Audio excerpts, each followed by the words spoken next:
Kitty runs a dance show. She arrives in Finland with the 3 best dancers to perform during the Christmas holidays.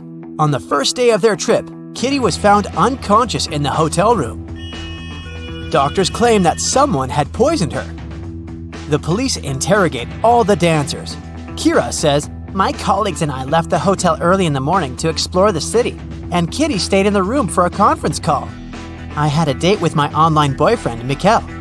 Pam says, "I went to the beach to sunbathe and swim. When I returned, I saw Kitty on the floor." And April says, "I went to the museum alone. Nobody wanted to join me." Who's lying?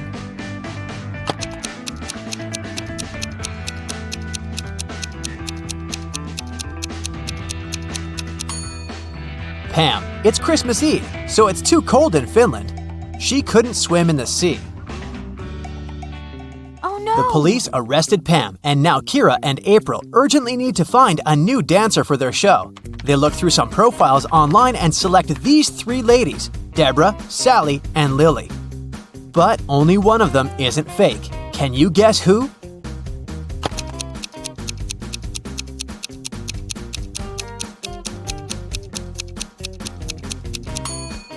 Deborah's profile looks good, but take a closer look at the shadow in her picture. Her head is photoshopped to a different person's body, therefore, she's fake. And according to the 3rd lady's birth date, she hasn't been born yet, so they should choose Sally. April, Kira, and Sally are performing in a music hall, but first, they go to the dressing room to prepare. Suddenly, the local security guard comes in and announces, "Stay where you are! We have to recheck all the luggage! There's a runaway criminal among the actors." Here's the luggage left by 4 guys who are playing Santas. Can you spot the criminal?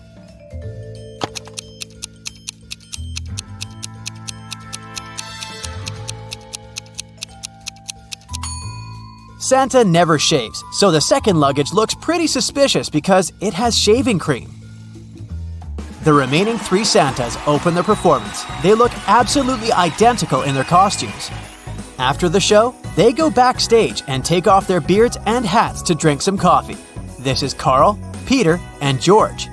After the break, they put on the costumes again and go to the after party. Can you decide which one of them is Carl?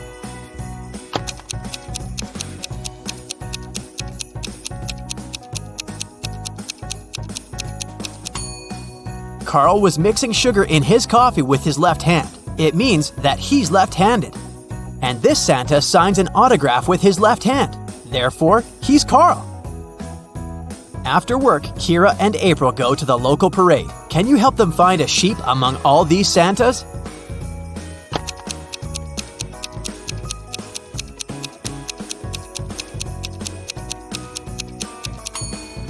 There it is. What about these reindeers? Can you see any bears among them?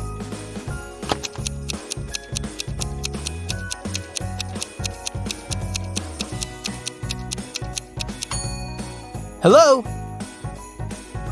Kira and April enter a shopping mall and face 4 Santas buying gifts for their families. Meanwhile, the mall security guard receives a call from the police. A mysterious thief in a Santa suit has robbed multiple gift shops. They figured out that this mall should be next. The guard asked everybody to stay where they are. Can you help him find the criminal?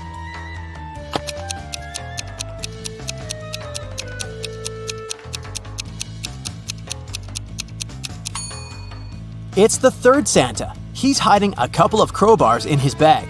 Also, his beard and mustache are different from the other Santas. Kira and April decide to throw a party in the hotel room. April decorates the room and sets up the Christmas tree. Meanwhile, Kira cooks dinner and prepares gifts for 3 people, Thomas, Sally, and Mikkel. The guests arrive and the party begins. At some point, they notice that someone has stolen all the gifts. Kira believes it must be one of the guests, so she questions everyone. Every guest makes 2 statements, 1 truth and 1 lie. Thomas says, "I wasn't in the room when it happened. I know Mikkel stole the gifts." Sally says, "Mikkel stole them. I saw it. I already have enough presents."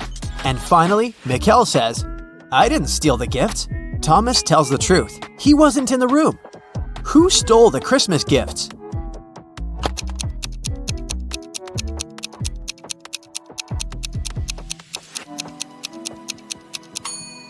If Thomas is the thief, both of his statements would have been false, and if Mikkel is the thief, then all of Thomas's statements would have been true. Therefore, Sally stole the gifts. Frank is staying in a hotel room next to Kira. The day before Christmas Eve, she knocks on his door to borrow some toothpaste. The door is open, and Frank is lying unconscious on the floor. Later that day, doctors figured out that he was poisoned. Kira questions 3 people. All of them are Frank's roommates. Jeff says, "Today I've had dinner with my girlfriend. I only saw Frank in the morning, and he was feeling great." Thomas says, "We had breakfast with Frank in his room this morning. He was in a great mood." And Ellie says, "I've just returned. I had to buy gifts for my family, so I've been shopping all day." Who poisoned Frank?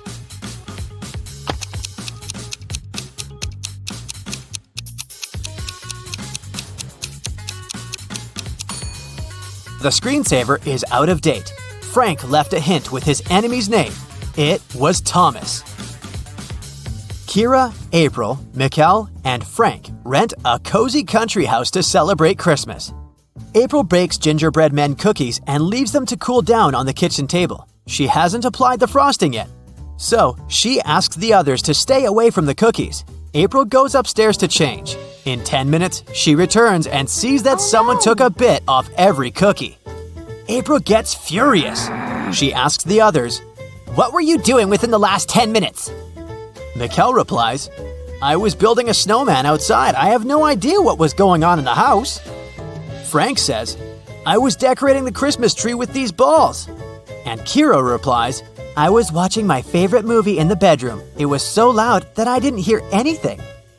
April already knows who's lying. What about you?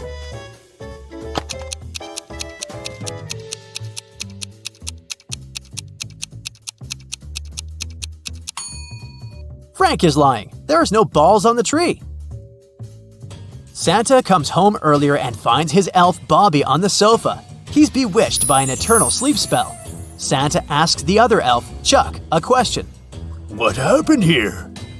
Only you two were at home." Chuck replies, "We were packing the gifts and decided to have a lunch break. Suddenly, I heard a loud sound outdoors and ran out to see what was up. I spent about 20 minutes there, and then I returned back home. Bobby was already unconscious." Santa calls Chuck a liar. Why?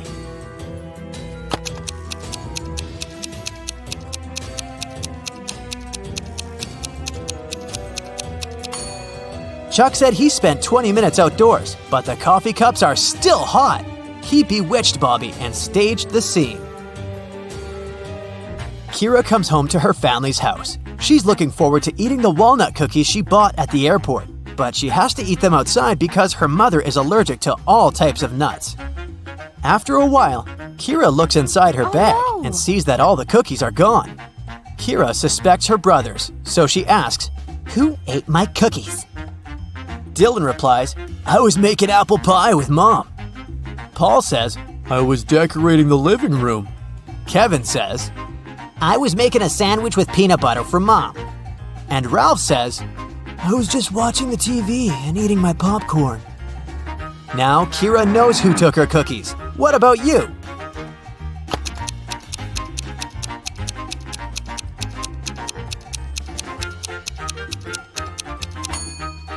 Kevin is lying. They have the same mother, and as we mentioned earlier, she's allergic to all nuts. During the family dinner, Dylan receives an email and begins to cry. Kira asks, "What's wrong?" Dylan replies, "I'm a beginner photographer, and I've sent my best picture to the photo contest. I was expecting to win the first prize, but they disqualified me. Can you figure out why just by looking at this picture?"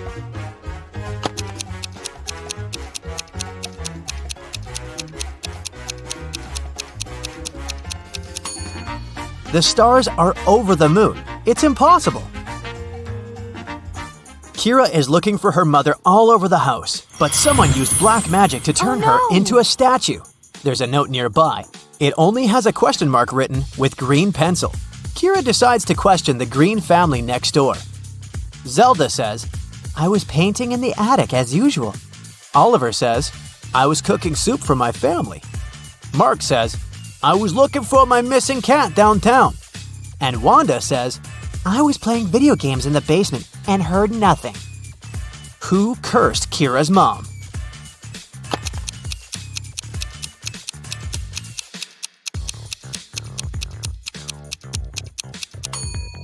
The clue literally says, "?green." Kai wakes up on a cruise ship. He's in a cabin in total darkness. He has only one matchstick. What should he light first? A newspaper, a candle, or a lamp?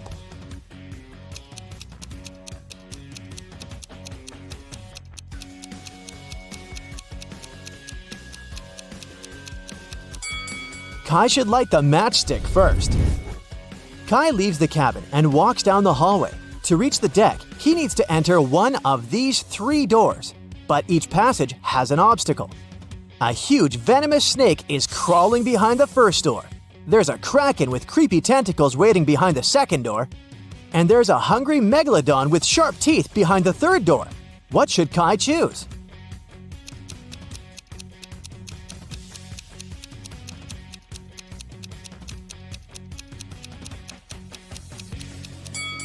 Kai should pick the third door. Megalodon can't survive without water, so it's not dangerous anymore. Kai goes out on the open deck. He spots 4 weird details right away. Can you see them too?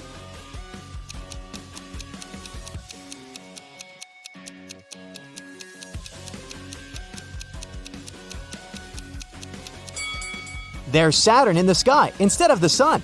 This table doesn't have any legs. There's a hula hoop hanging on the deck instead of a life buoy. And this passenger's shadow doesn't match the reality. Kai is starving. He enters the ship's dining hall. Unfortunately, he missed dinner hours. The waiter says that they have only 3 meals left, but only one of them is safe to eat. Can you guess which one?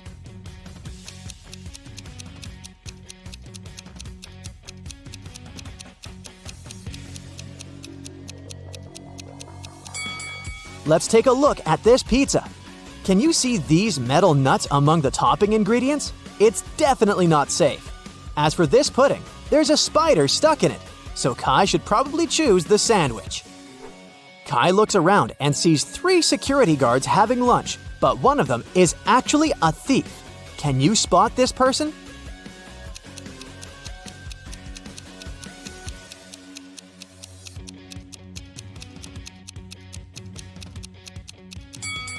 It's the lady in the middle.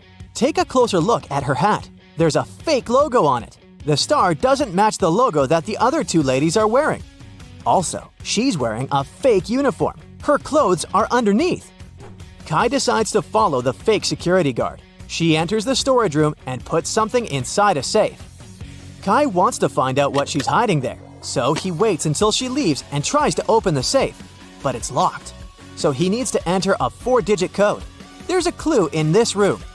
Can you help Kai crack the code?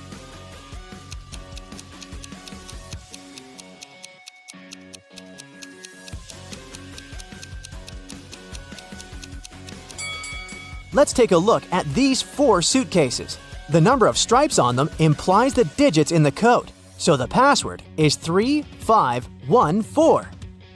Kai opens the safe and finds 2 similar gemstones inside it. One of them is a real diamond, and another is a fake copy made from quartz.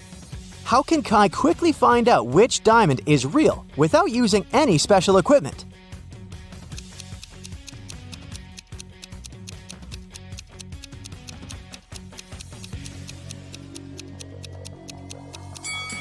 He should drop both gemstones into the water. Quartz will float and sink slower because it's less dense than the real diamond. Kai tells the ship's security guards about the thief and goes to his cabin. Suddenly, he sees his neighbor Molly in the corridor. She's very upset. What happened? Someone robbed my cabin while I was hanging out by the pool. They took all my jewelry. Kai explores the space and says, "The thief must be your enemy. It's not a regular robbery." How did he know?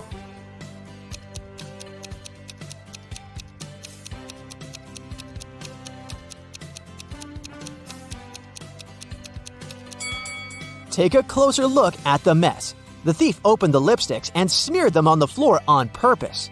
Also, all the shampoo bottles are spilled, and Molly's dresses are torn. Why would an ordinary thief waste time on these things? Therefore, the criminal had an intention to cause as much damage as possible. Kai checks the cabin with a special ultraviolet flashlight. Can you help him spot 3 clues?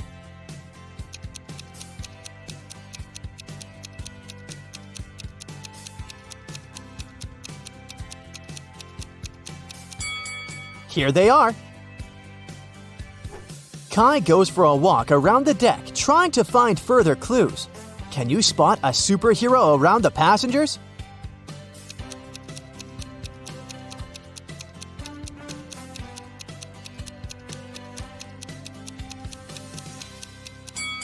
Over here. Kai returns to his cabin. Can you find 3 emojis in this room?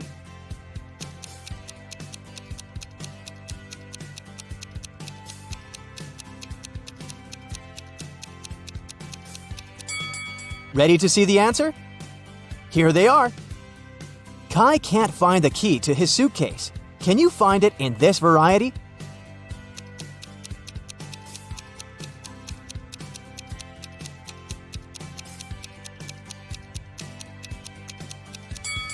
It's over here. Kai goes to the local smoothie cafe to get some fresh juice. Can you spot 1 extra emoji on this image board?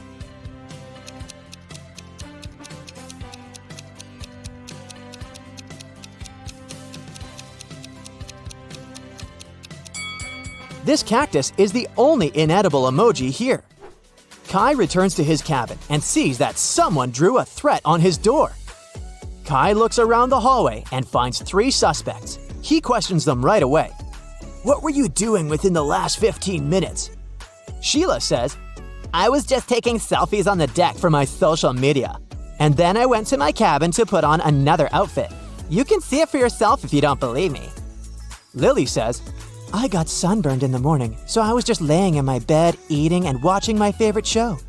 And Jean says, I've just finished my workout in the gym, and I'd like to have a shower if you don't mind. Who's lying?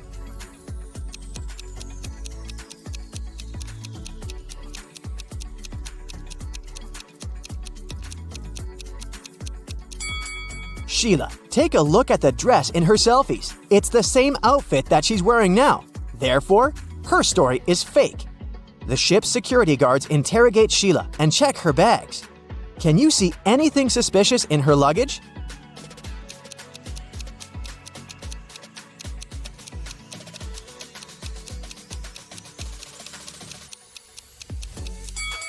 This shoe is clearly larger than all the others, and it doesn't have a pair, so she's probably hiding something inside it.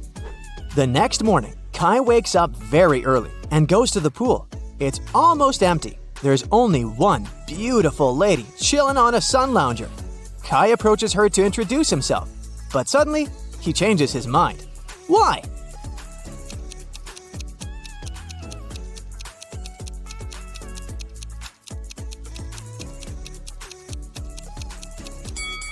There are 2 inflatable flamingos in the pool, and also 2 cocktails, one in the lady's hand, and another one probably belongs to her spouse, because she has a tan line on her ring finger.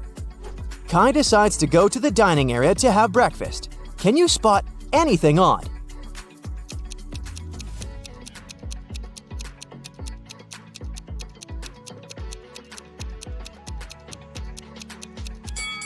What's wrong with this lamp? After breakfast, Kai goes to explore the ship and gets lost in its corridors. Can you figure out which path will lead him to the center?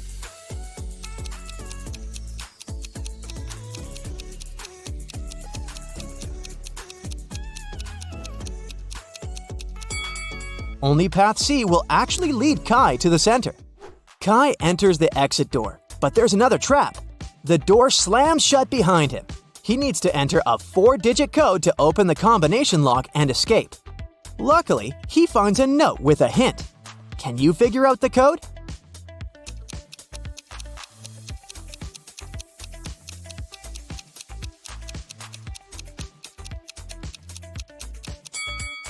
To solve this mystery, we need to count the number of identical figures in this picture, and the code is 2463. Kai returns to his cabin after 3 hours of absence. Wow, there's a huge gift box on his bed. The card says it's from a secret admirer. Only 3 staff members had access to his cabin today. Kai questions them all. The repairman says, I entered your cabin 30 minutes ago to fix the sink. It's okay now. But anyways, I'm too broke to bring gifts to the passengers. The cleaning lady says, I entered your room about an hour ago to change the bed sheets and take out the trash, but I didn't see any gifts. And the manager says, I have a master key, but it's always in my pocket. Nobody warned me about any gift deliveries. Who's lying?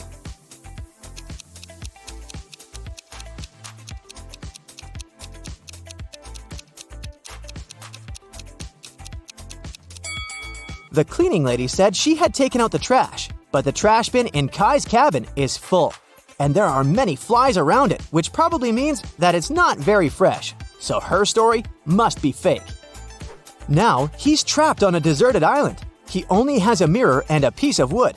What should he do to survive?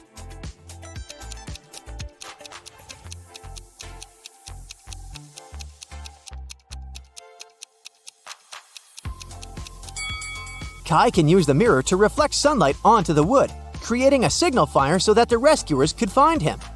A villain lured Detective Johnson into a trap. He told the detective that if he wanted to survive, he needed to crack a riddle.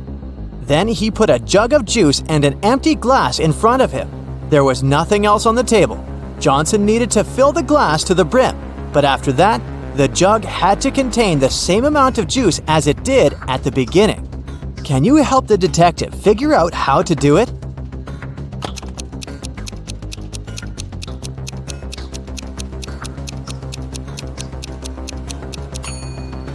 It's very simple. The detective should pour the drink into the glass and then place it inside the jug. An elderly lady was walking in the park when a stranger grabbed her bag and hurried away. The woman told the police the man was wearing a coat, a hat, and glasses. He also had a mustache. The police officers ran in the direction the lady showed them. Some distance away, they found the hat, coat, and glasses lying on the ground. They realized that the criminal could be hiding in the nearby cafe. Look at these 4 men. All of them are cafe visitors. You need to understand who took the bag from the elderly woman.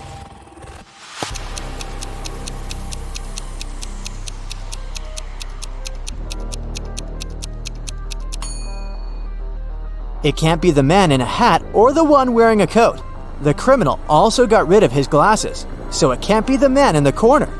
It means that the man wanted by the police is the one on the right. He has a small wound on his upper lip. He must have gotten rid of his fake mustache in a hurry. Builders were mixing sand, gravel, and cement for the foundation of a house. Suddenly, one of the workers noticed a small bird hopping along the top of the foundation wall.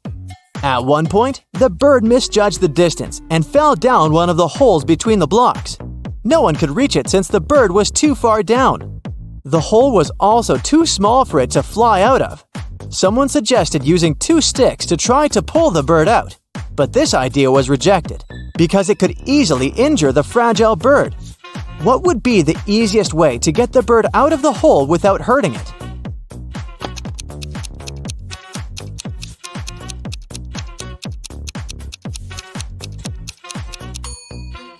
Since the workers have plenty of sand at hand, they can pour a little at a time into the hole. The bird would constantly keep shifting its position and get closer to the surface along with the rising sand.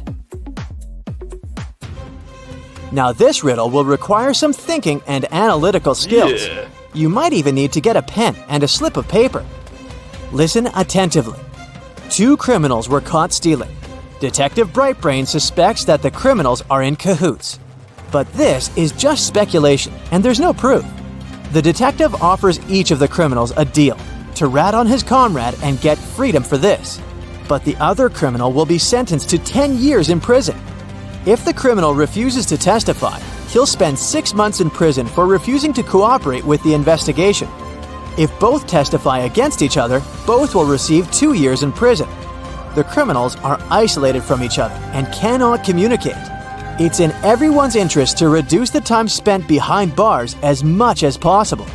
What decision should each criminal make? Make a deal with the investigation or remain silent?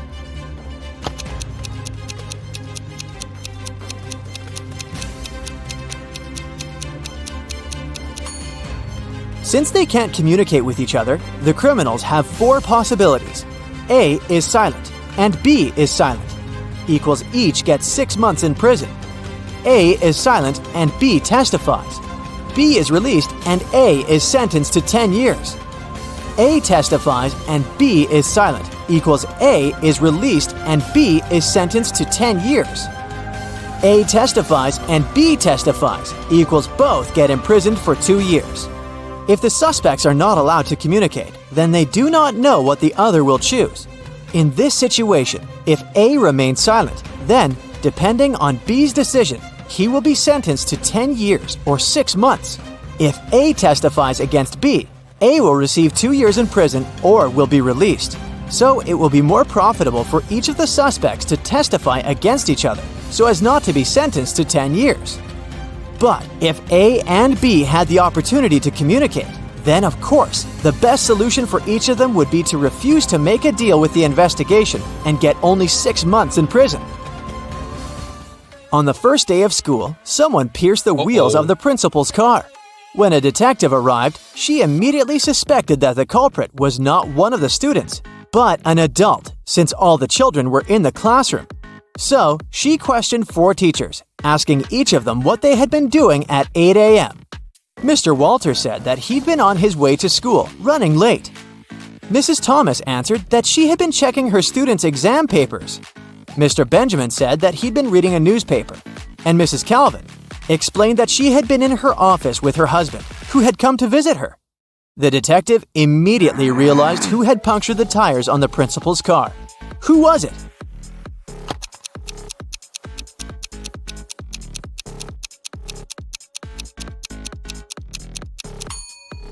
It was Mrs. Thomas. Oh, no. She couldn't be checking exam papers on the first day of school.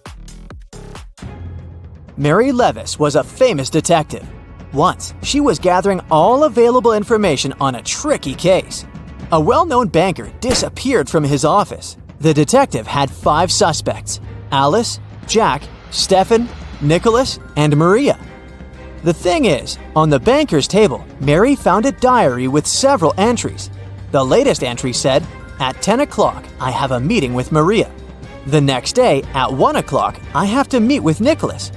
And on June 3rd, I have an $11 million deal with Stefan." It's important not to mix it up. After carefully examining the evidence, the detective realized who was behind the banker's disappearance. Who was it?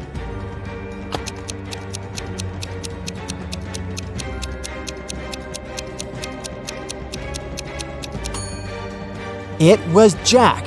All the numbers in the last entry, 10, 1, 3, and 11, are the order of the letters in the alphabet. By matching the numbers with letters, you can get the name. There was a theft in a multi-story building. The victim was sure she would receive a large payment from the insurance company. As for the robber, she claimed he had jumped out of the window and disappeared. The detective went to the first floor, opened a closed window, and threw a coin out of it. Then he went up to the second floor and did the same. He continued to climb floor after floor, opening windows and throwing coins, until he reached the last one. Then he returned and said that the victim was lying. How did he understand it?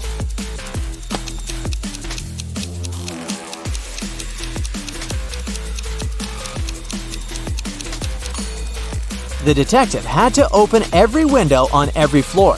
If the robber had jumped out on his own, he wouldn't have been able to close the window behind him. He had an accomplice, and most likely, it was the victim who wanted a payout from the insurance company. Jake and his friend Jonathan liked challenging each other. One would suggest something they could do, and the other would prove it wrong somehow. One day, Jake surprised Jonathan by stating, "I can answer any question in the world." Jonathan was sure that he could win the challenge, so he accepted the task of proving it wrong. He wrote up a test full of super hard questions. After a while, Jake returned the test. Jonathan lost the challenge. He had to admit that Jake could indeed answer any question. How did Jake win?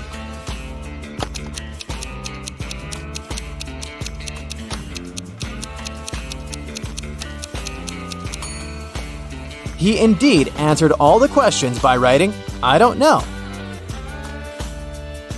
Two workmen were repairing a roof. Suddenly, they both fell down the chimney and found themselves in a large fireplace. One man's face was smeared with soot, but the face of the other was clean. The second man washed his face, but the worker whose face was dirty didn't, and just went back to work. Why?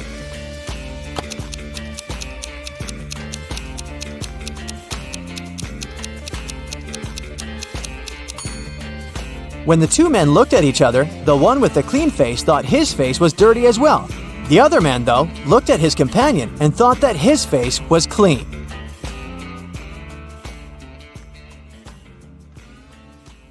Atlas woke up in the attic of an abandoned house. He tried to find a way out of the house, but all he could find was a room with 3 doors. Each door hid a different danger. The windows and floor of the room behind the first door were made entirely of the magnifying glass, which meant that sunlight burned anyone who entered. The second door hid a room filled with toxic gas. And behind the third door, there was a hungry lion. Which door should Atlas choose to escape?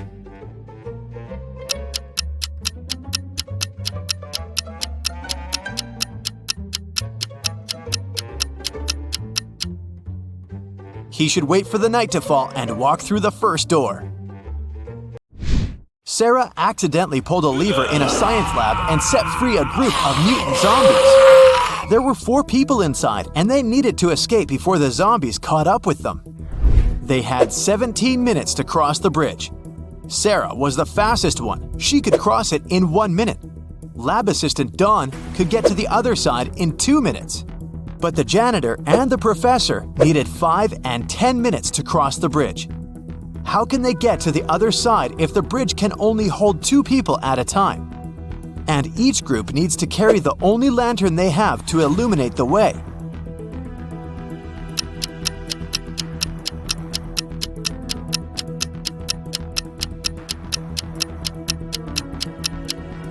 Here's how it works. Sarah and Dawn cross first, carrying the lantern. It takes them 2 minutes. Then, Sarah runs back with the lantern. She hands the lantern to the professor and the janitor. They cross the bridge together in 10 minutes. That makes 13 minutes. Dawn grabs the lantern and dashes across the bridge to help Sarah get across. It takes him 2 minutes to get her, and then they need 2 minutes to return. Sarah and Dawn arrive safely, just in time to cut the rope. One evening, Beth called the police to report a crime. She told the officer that she had just been robbed and asked the police to come to her house straight away. When the police arrived at Beth's place, they found her tied up in a chair in the middle of her living room. They asked her what happened, and she told them that a masked guy had broken into her house, stolen all her money, and tied her up in a chair. The police immediately arrested Beth for misreporting. Why?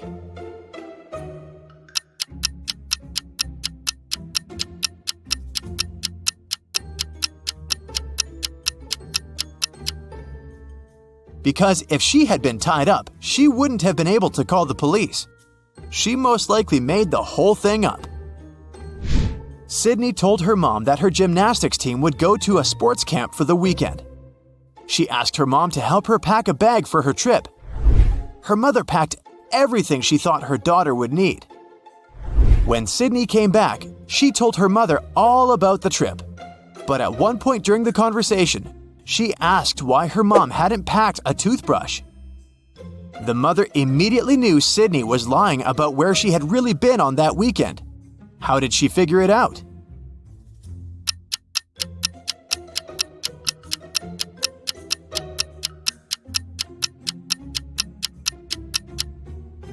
Because Sydney's mother did actually pack a toothbrush, but she put it under Sydney's gymnastics clothes. If Sydney had really gone to the camp, she would have used the clothes and found the toothbrush. Susan can't remember who her husband is. Can you help her figure it out?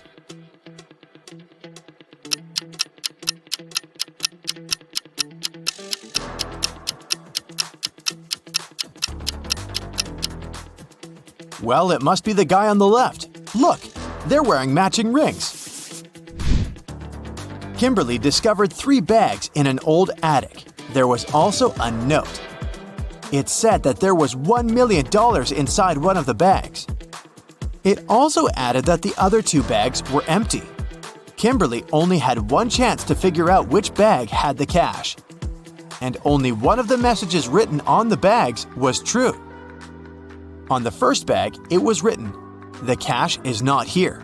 On the second bag, it was written, "The cash is not here." The last bag claimed, "The cash is in the second bag." If you were Kimberly, which bag would you choose?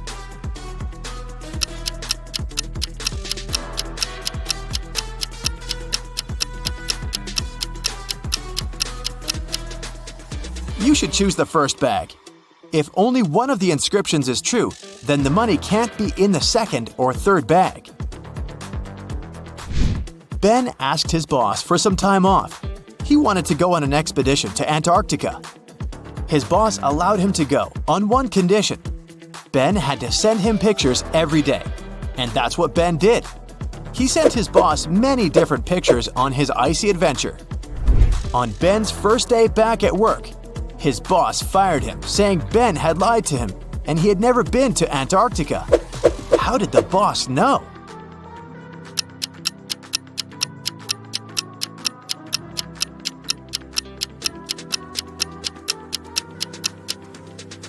Take a closer look at these pictures. There aren't any palm trees in Antarctica, are there? It looks like Ben went to the seaside and forgot to remove the palms from his pictures. Becca came back after a 2-week vacation in Egypt. During her trip, she bought a beautiful emerald and wanted to show it off to some of her friends. She threw a party just for her closest friends, but the next day, she noticed that the emerald was gone. Becca immediately called a detective and asked him to help her find the thief. She showed him some of the pictures she had taken the night before. The detective took a quick look at the photos and almost immediately realized who had done it. Take a look at these pictures. How did the detective find the culprit?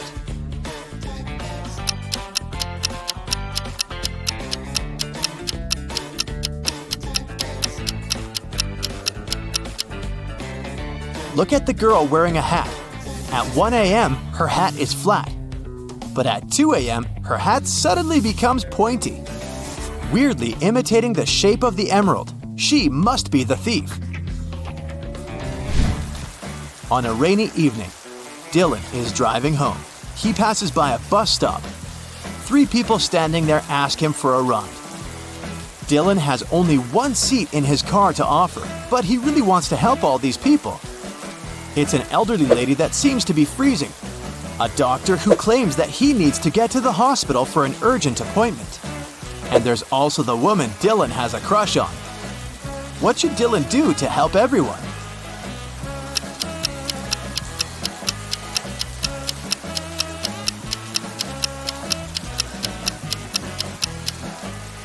Dylan can offer the doctor to borrow his car, but he should also ask him to drive the elderly lady home first. As for the guy himself, he can wait at the bus stop with the girl he has a crush on until the doctor comes back and returns his car. Lily was the manager of a men's clothing store. She was walking around the store when she noticed that a pair of expensive green pants was missing. She went over to the fitting rooms to check if someone had left the pants there. Instead, she saw 3 men getting ready to leave the store. Lily immediately understood who had stolen the pants. Take a look at this image and check if you can figure out which man is the thief.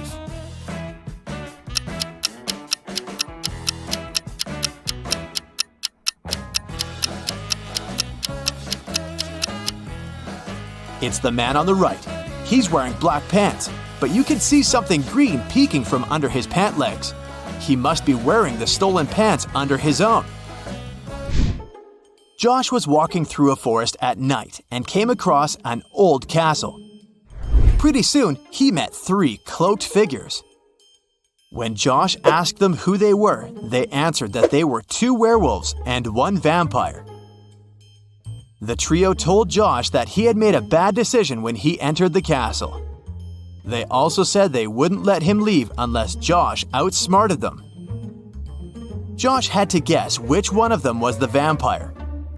The guy was only allowed to ask each one of them 1 question. And it couldn't be, "Are you a vampire?" After a few minutes of thinking, Josh asked, "What's your eye color?" He guessed who the vampire was and was allowed to leave the castle. Why did he ask this? And how did that question help him?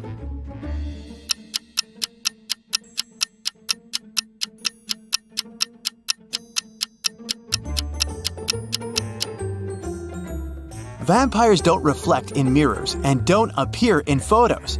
So the vampire probably wouldn't know what color their eyes are.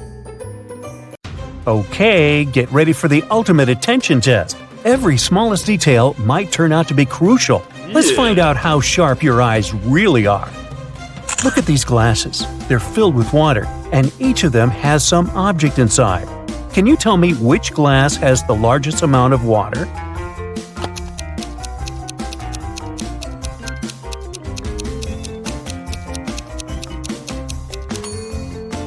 If we compare the weight of these objects, we'll find out that the paperclip is the lightest.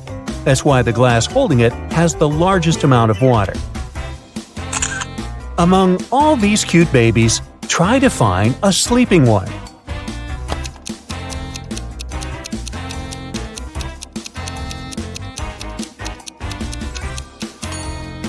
Right, here it is.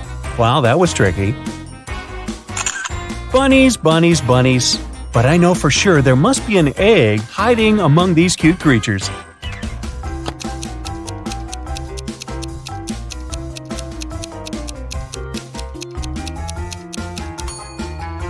Exactly. It's not another ear, it's indeed an egg. Look at these unusual equations. Can you figure out the values of the bee, wasp, and rabbit?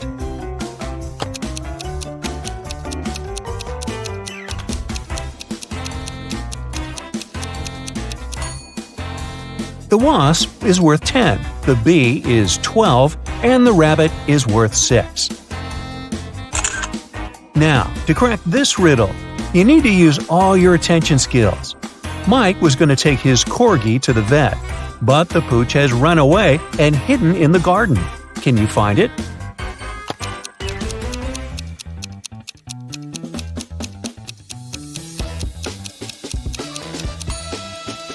Wow, that was a tricky task. Here it is, poor scared pup. A lot is happening in this picture, but you just need to spot one thing, a banana. A little hint, it might be hiding in a very unexpected place.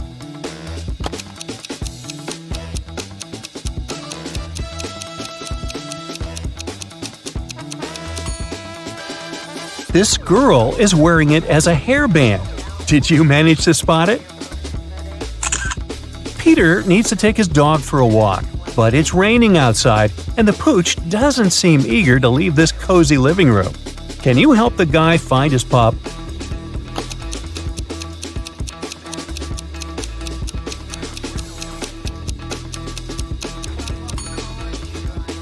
Here it is, near the sofa. It looks like a regular living room, but happiness is hiding here. How fast can you spot it?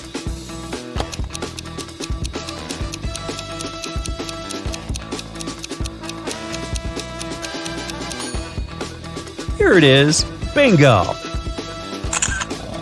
Liz followed her mom's order and went to bed without objections.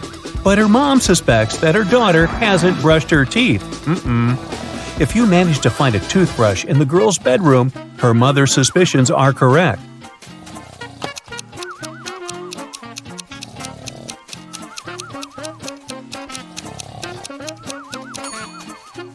The toothbrush is hidden on that shelf. Uh-oh, someone is going to be in trouble tomorrow. Despite cold winter weather, Mark set off on a photo trip. His main goal was to capture a bear on film.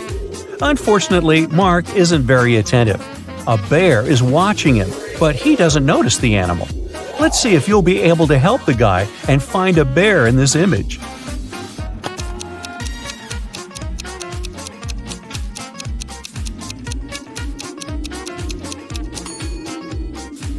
Right, here it is.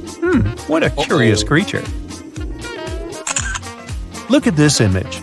How many triangles can you see?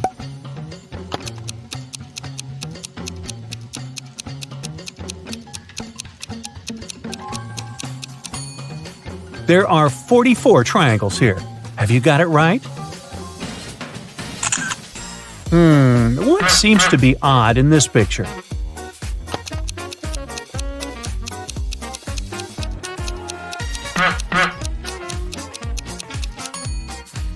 It's definitely the McDonald's sign, but isn't it too early for it? How good are you at math? We'll see in a moment. If A plus A equals B, B plus B equals D, A plus D equals E, then how much is B plus D plus E?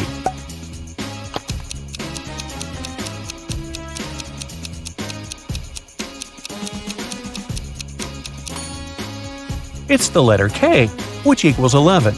All these letters represent their positions in the alphabet: A1, B2, C3, D4, and E5. 2 plus 4 plus 5 equal 11, and that's the letter K. Now, look attentively. Can you find a car in this black and white image?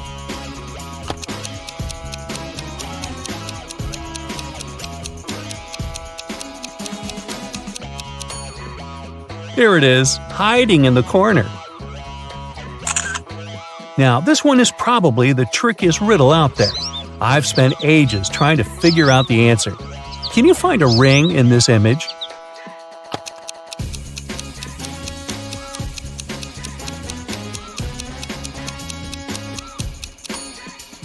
Here it is, placed on top of a carrot. Whew! Can you find the answer to this equation?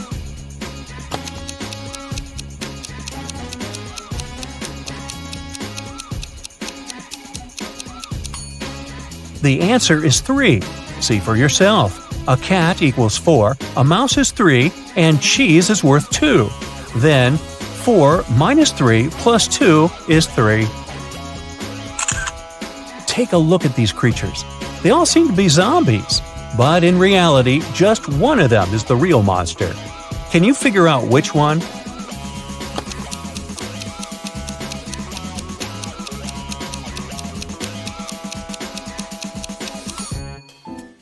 It's the girl on the right. She has an eye floating in her drink. Can you spot a werewolf among these men? Be very attentive to every detail.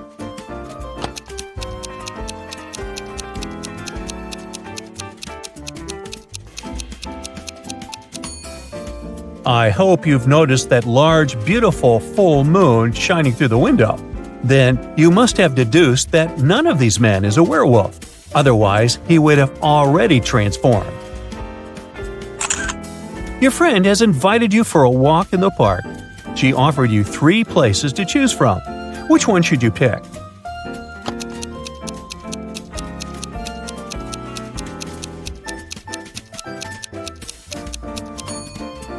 A wolf is hiding in the bushes in the first park.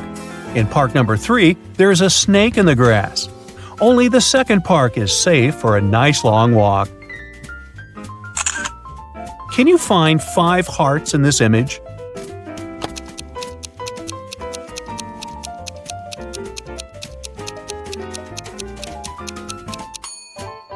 Here they all are.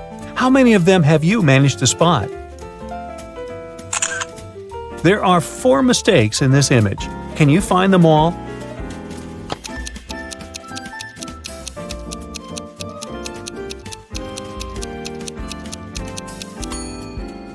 1. The dolphin seems to be missing its flippers. 2. This thing on the girl's back doesn't look like an oxygen tank. 3. A butterfly at the bottom of the sea. 4. Someone has written SOS on the sandy bottom. I guess it's pretty much useless. No one is going to see this cry for help anyway. Larry's mother asked the guy to do some grocery shopping. She gave him a shopping list and her bank card. But the woman knew her son was very absent-minded. That's why she gave Larry a small note in case he forgot the card's PIN number. When the guy was at the register, he realized he had indeed forgotten the PIN. Larry pulled the note out of his pocket and immediately remembered the PIN. Can you figure out what it was if the note had a fly, a cat, a person, and a snake drawn on it?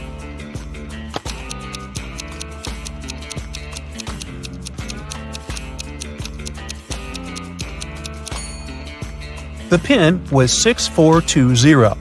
Larry just had to count the number of legs on each creature. Thomas loved asking his friends to solve all kinds of funny riddles. If they answered correctly, he helped them with whatever they had problems with. One day, Daniel came to Thomas and asked for help with his math exam. He knew the rules, though. He had to solve one riddle first. What kind of running leads to walking? Thomas asked. Do you know the correct answer?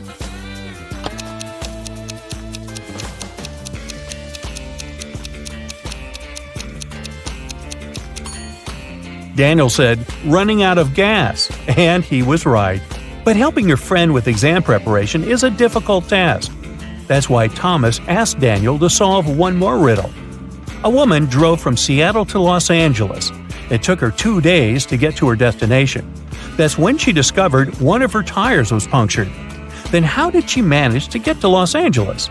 Daniel cracked this riddle. Can you do the same?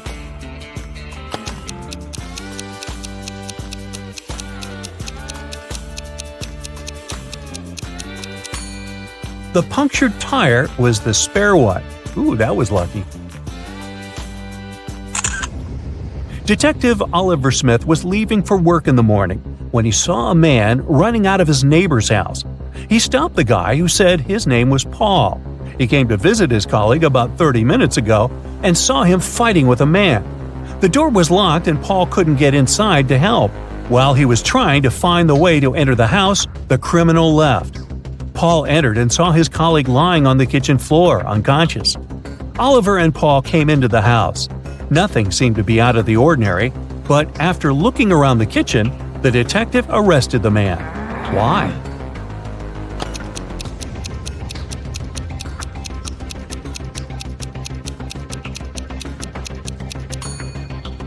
Paul was the one to attack Oliver's neighbor. If his words were true, fried eggs would have already been burned after 30 minutes of cooking. Detective Parkson was working on a tricky case. One day, he vanished. His colleagues found an encrypted note on his desk. It looked like this. The officers knew Parkson had 3 suspects: Milana, Susan, and Emily. Who had some information about the detective's disappearance?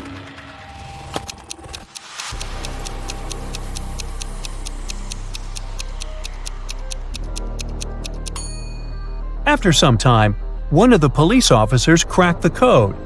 D plus 1 equals E, L plus 1 equals M, and so on. It was Emily who knew where the detective was. Well, aren't you the smarty pants? Good work. Yeah.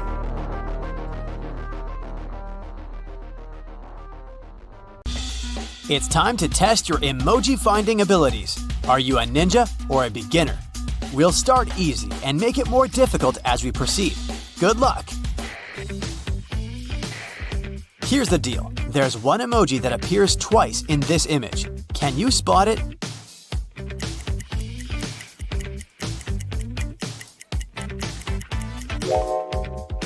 Looks like it's surfing time, huh?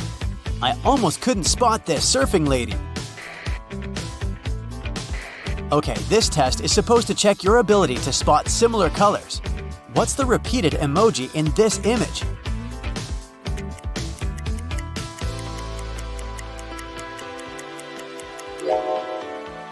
You got it. To smile or not to smile? Can you spot which emoji appears twice here?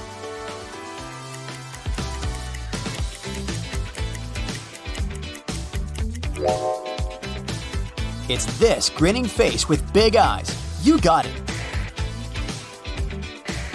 Just FYI, we're still on the easy round, but it's going to get tougher by the minute. Can you say which emojis appear twice here?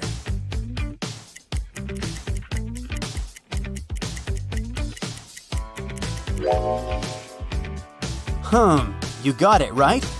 It's the robot emoji. You know what they say, get your head out of the clouds. Can you spot the same two emojis here?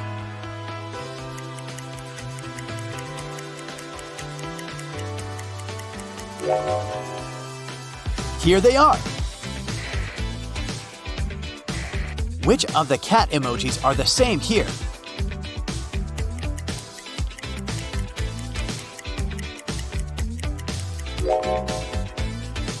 It's the crying cat. You gotta love that one. Okay, it's heating up now. Which heart emoji is the same shade of orange?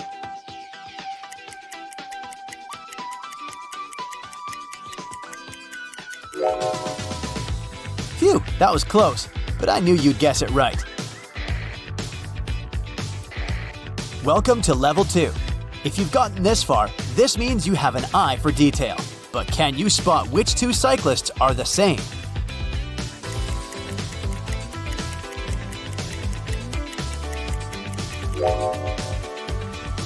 They look pretty much the same.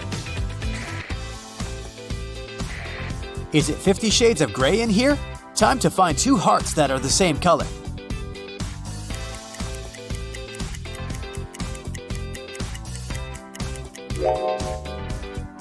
Wow, this level is hard. Have you got it right? Take a look at this image and try to spot the emoji that appears twice.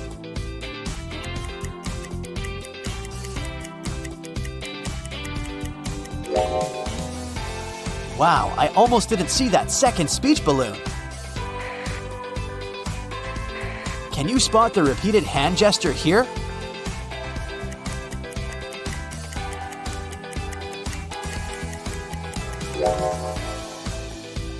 It's the crossed fingers one. Hey you, don't give up.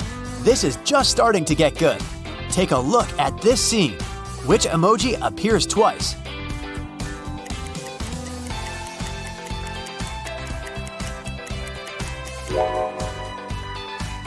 You got it, it's the snowboarder. Now look at all these IT people. Which emojis are the same?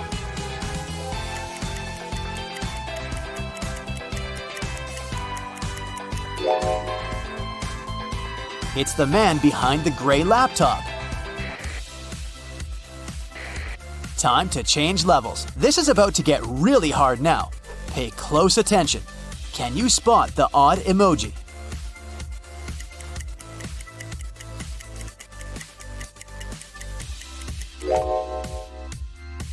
Hey, what's that brown heart-eyed emoji doing here? The hearts are supposed to be red. Ice cream, or should I say gelato. Try to find the odd one here.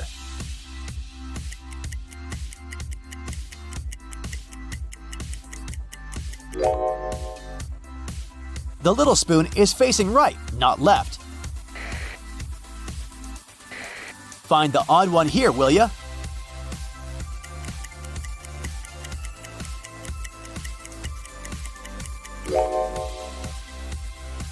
I guess that emoji doesn't usually have its tongue sticking out, does it? Can you spot which thumbs up is not the same as the other ones?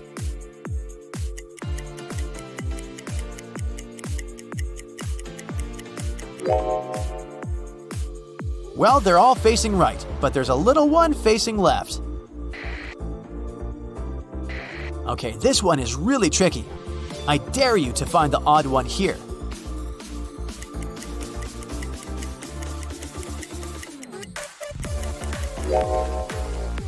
If your sight didn't let you down, I guess you'd pick the one right in the middle.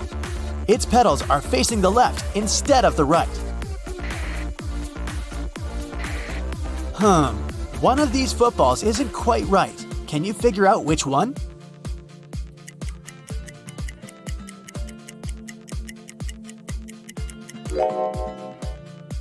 Yeah, the pattern is different. Can you find the odd bowl?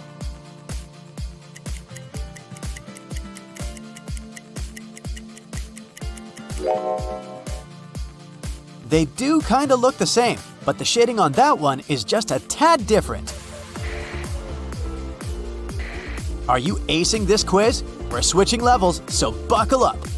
Only emoji experts will be thriving from now on. Guess movie titles based on these emojis.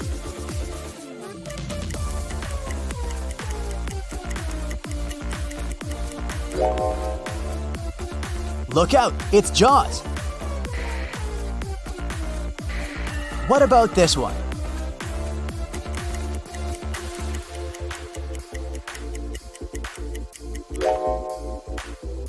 Who you gonna call? Ghostbusters, of course. Check out this one.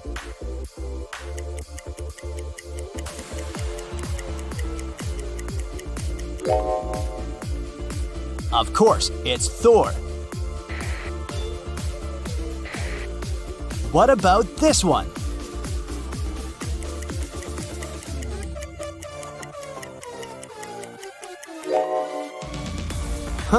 A baby, a suitcase, and a shirt.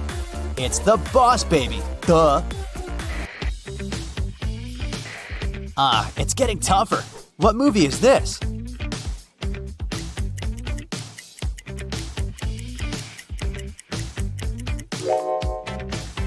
It's Mary Poppins, and hey, I suddenly feel like singing.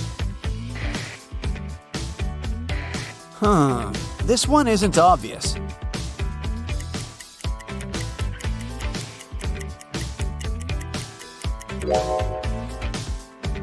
It's Moneyball. There are too many emojis in this one. What do you think it is?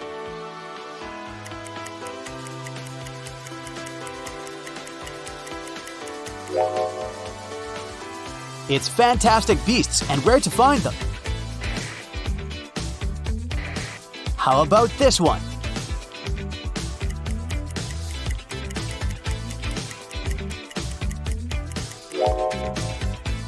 It took me some time to understand it was Back to the Future.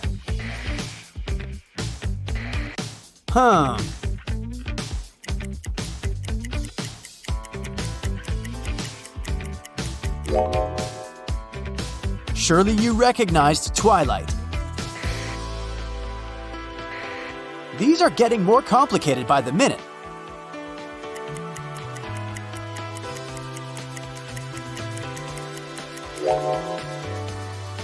It's $1 Million Baby. Two monkeys. What movie could this be?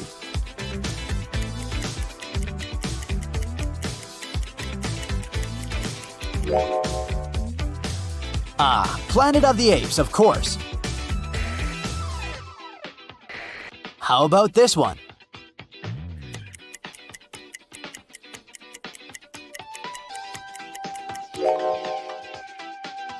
That's Home Alone in the emoji language. I know this one, but I won't tell you.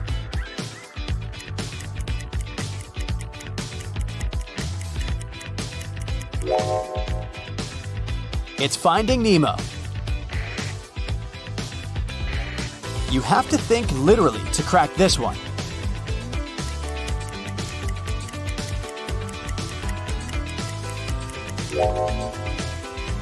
It's A Beautiful Mind. And this one?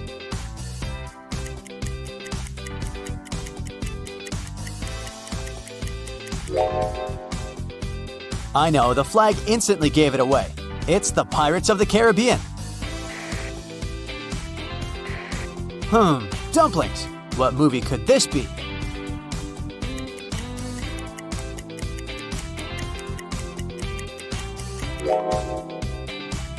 Kung Fu Panda. This one is a love story for sure, but which one?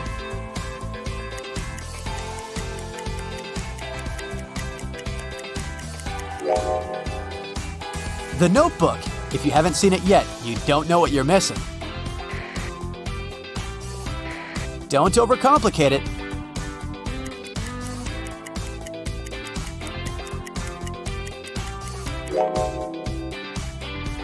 The Sound of Music, of course.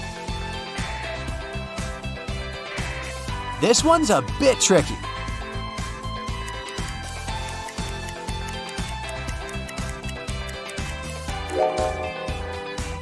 Oh, it's the Chronicles of Narnia.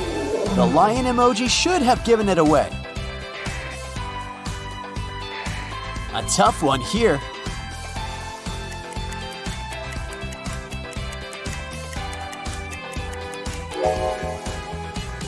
But if you're a fan of musicals, you must have got it right. It's Mamma Mia! What could these two palm trees and a book stand for?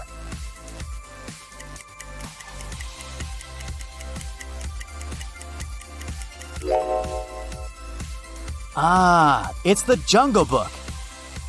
Okay, if you've gotten this far without a mistake, you're an emoji pro. Tell us how well you did in the comments below. I've heard you've got some impressive analytical skills and a sharp mind. Then you're just the person I need. Help me solve these tricky riddles and prove you're worthy of that detective title. A Japanese ship had left the port and was on its way to the open sea. The captain went to apply oil to some parts of the vessel and took his wedding ring off so it wouldn't get damaged. He left it on the table in his cabin. When he returned, the ring was gone. The man figured out that 3 crew members could be guilty. So he asked each of them what they had been doing for the past 10 minutes. The cook said, "I was in the kitchen preparing tonight's dinner." The engineer answered, "I was working in the engine room making sure everything was running smoothly." And the seaman said, "I was on the mast correcting the flag because someone had hung it upside down by mistake." The captain immediately knew who the thief was. How did he understand it?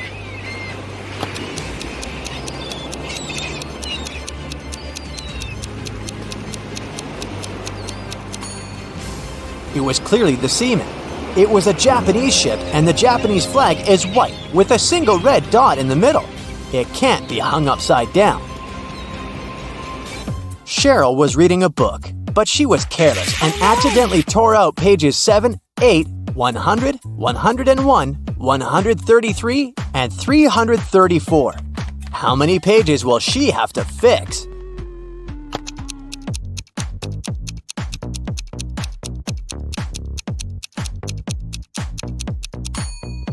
Just 4. 7 and 8, as well as 333 and 334, are just different sides of one page. A folder with extremely important documents disappeared from Detective Brown's office. At the time of the theft, there were only 4 other people in the office: Bill, Tom, Harry, and Mike.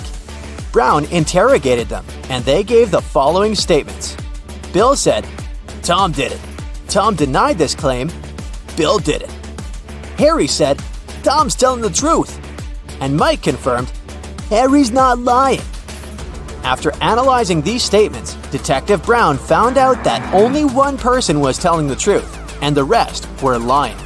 Can you determine the thief?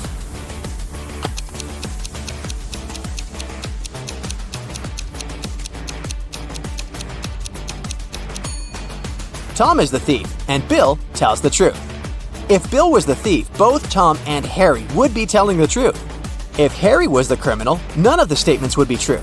And if Mike was the thief, none of the statements would be true either. Your friends complain that every day they have an egg spinning competition with only raw eggs, and every day one particular boy wins. Your friends ask you to find out how he manages to do it. You start observing the boy spinning an egg when suddenly it drops to the floor. The boy goes and takes a broom to clean it up, as if it happens every day. You immediately understand why the boy always wins the daily competition. What's his secret?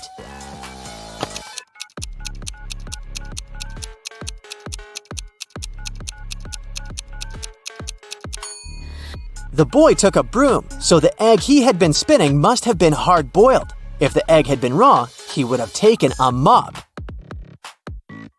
A man was discovered unconscious at his desk, alone in the locked office. He was rushed to a hospital and the police started investigating this case. The only clue was a sealed envelope on the man's desk. Have you figured out what happened?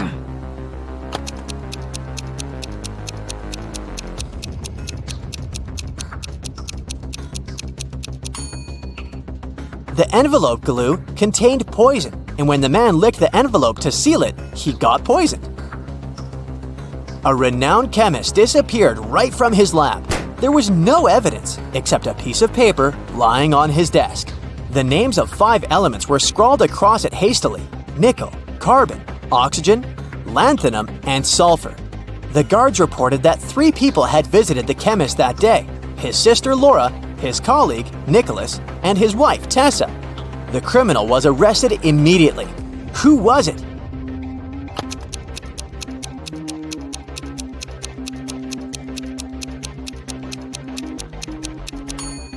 The list of chemicals is a clue. Their abbreviations spell out the name Nicholas.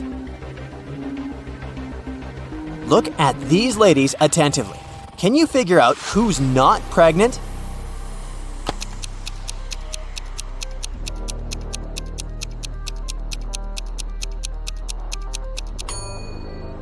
It's the one wearing a green dress. This person has big feet and is wearing a wig. It's actually a man trying to steal a watermelon. That's why he dressed up as a pregnant woman. Each of these 3 women claims she is this boy's mother. But who is the real mom?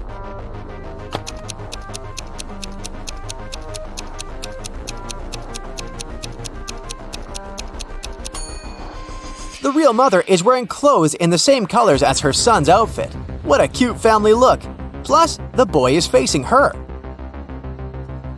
Someone stole the principal's money. When the police came to investigate, they questioned the most likely suspects. The PE teacher said he'd had a break. The history teacher was having a lesson, and the music teacher said that she felt unwell and had gone home early. Can you figure out who the thief is?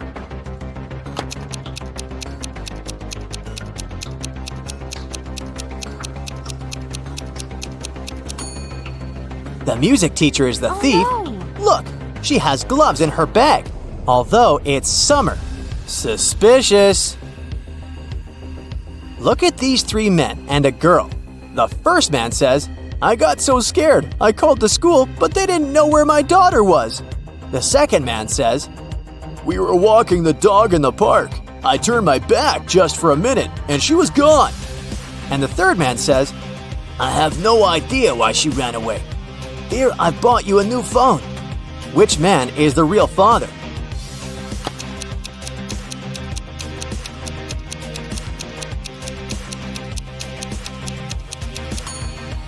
The second man is the father. The girl is too young to attend school or have a phone of her own. Someone stole important documents from a businessman's office when the power went out. When the man discovered this unpleasant news, he called his friend, a private detective. The detective arrived and questioned everyone who had been in the office during the crime. The first person said, "I left the office to get some coffee and donuts." The second employee claimed that it had been dark and she'd taken a nap. And the third worker said, I went to the kitchen to get a latte from our new coffee machine. Who's the thief?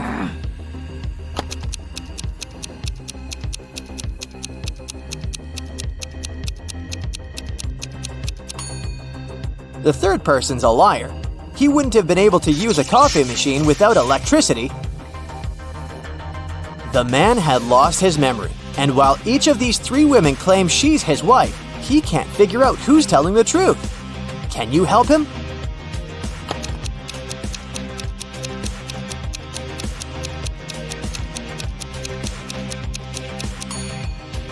The man and his real wife have matching rings. Look at these 3 bridesmaids. One of them is up to no good. She has spoiled the bride's dress. Can you figure out which one it was?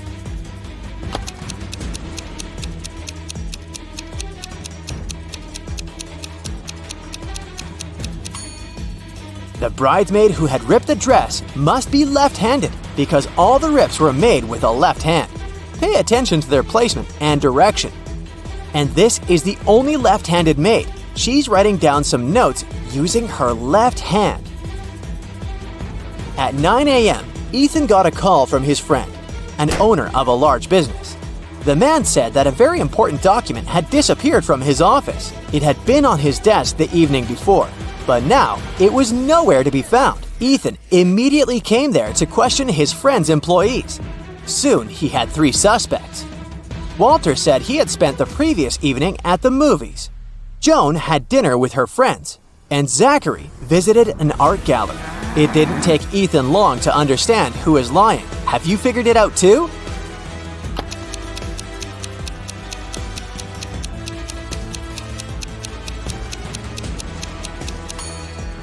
It was Walter. His ticket isn't torn. It means he didn't enter the movie theater. Olivia called the police. She told them someone had broken into her house, tied her up, and taken all her money and valuables.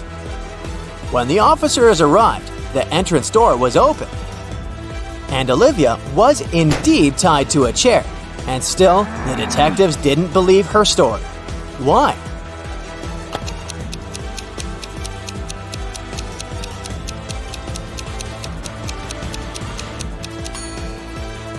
If the girl was tied, how did she manage to call the police? You take it and throw away its outside. Then you cook the inside. Then you eat the outside and throw away the inside. What is it?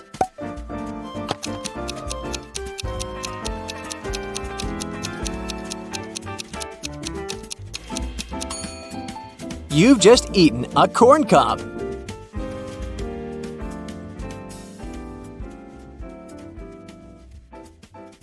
Jacob comes home from work and finds out that his girlfriend Stella is missing. She never cooks, but she left this weird recipe on the table. Can you figure out where Stella is?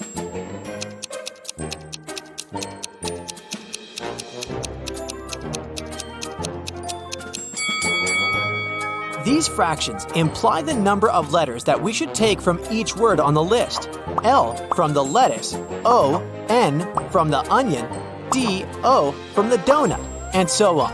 And this way, we'll get the word London. So Jacob should look for his girlfriend in London. Jacob hits the road and goes to the airport, but unfortunately, the main road is closed for repairs. He can only take one of these 3 routes instead. Can you help Jacob make the right choice?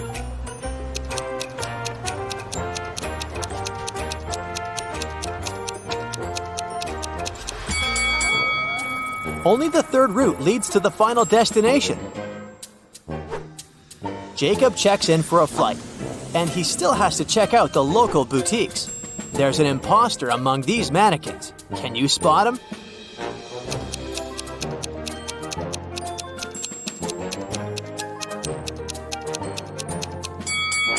This one. His eyes are blinking. Hey! It's boarding time. Jacob walks down the airport and spots 4 odd things about this place. Can you see them too?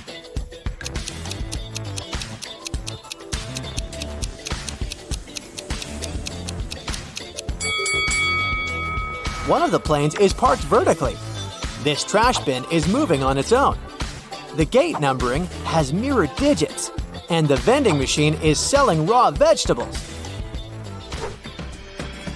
Jacob is ready to take his seat. Suddenly, he faces a mysterious stewardess. She offers him a deal. Sir, I have 3 boxes for you. If you pick the right one, the entire first class will be yours. If not, you'll be removed from the flight.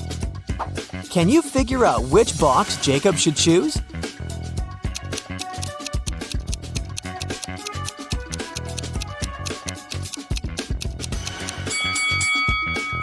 Let's take a closer look at the food emojis printed on the boxes. If we write out the first letters of each ingredient, we'll get false, right, and wrong. So Jacob should pick the second box. Jacob lands in London and goes to the city by train. Can you find 3 zombies in this car?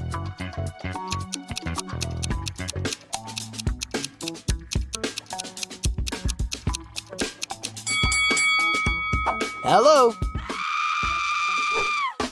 Jacob checks into a hotel. There's a fancy wedding party going on in the hotel restaurant, but one of these people is not from this planet. Can you guess who?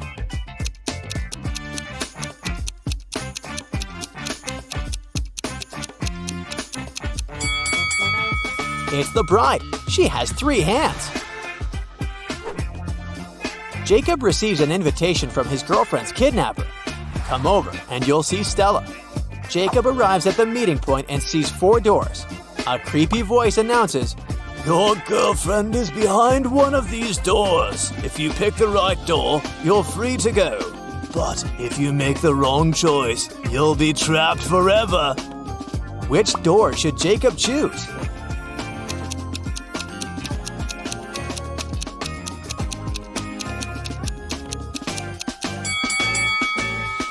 Each door has a line of symbols. If we take the first letter of each symbol, we can arrange 4 female names: Stella, Alice, Miranda, and Bianca. So, Jacob should pick the first door to rescue his girlfriend. Jacob takes Stella to the hotel and goes outside to get some coffee. Oh no, zombies are everywhere! Jacob and a couple of other hotel guests hide in a royal suite. He goes to the kitchen to check the food supply. Suddenly, Jacob hears someone screaming and runs to the living room. He sees a zombie who has already bitten one of the guests. Jacob locks the zombie in the bathroom, and now he has to figure out who's infected. Jacob questions all of them. Stella says, I was sitting in the closet, and suddenly a zombie ran into the room. Peter says, I smeared myself with garlic to make the zombies stay away. And Elon says, I protected myself with a tennis racket. I carried it with me all day. That's why zombies didn't bite me. Who's lying?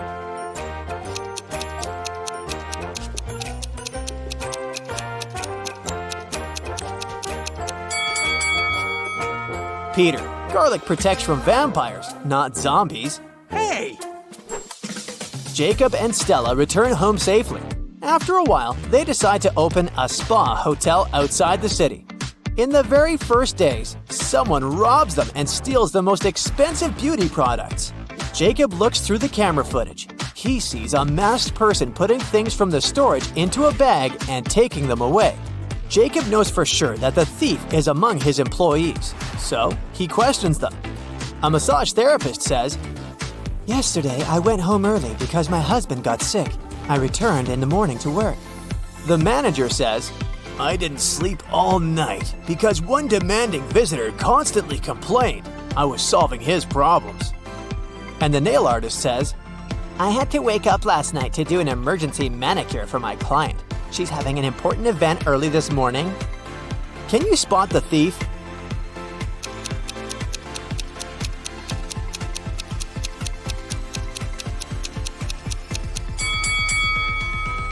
It was the nail artist. Her sweater looks exactly the same as the thief's outfit in the camera footage, but she put on an apron on top.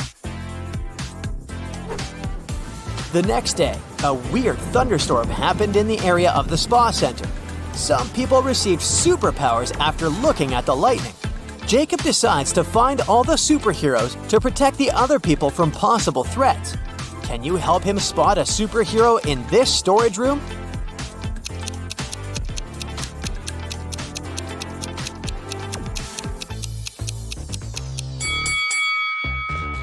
This guy's arm is too long.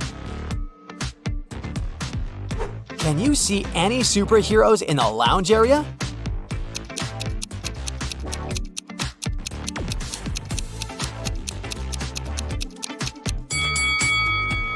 This cleaning lady is flying without any ropes. Jacob decides to visit the local pool. He leaves his clothes and backpack in a locker in the dressing room and goes swimming. After a while, Jacob returns. Oh no, someone broke the lock and stole his clothes. He decides to question 3 guys standing nearby. Elon says, I spent the last 30 minutes on an exercise bike, and now I'm headed to the shower.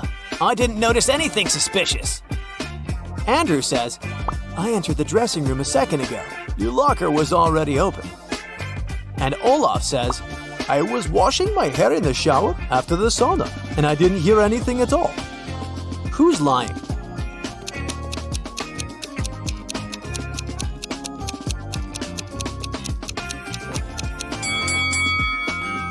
Olaf. If he's just washed his hair, why is it so dry? Jacob receives an emergency call from his manager. One of the guests is not from this planet. Can you spot who?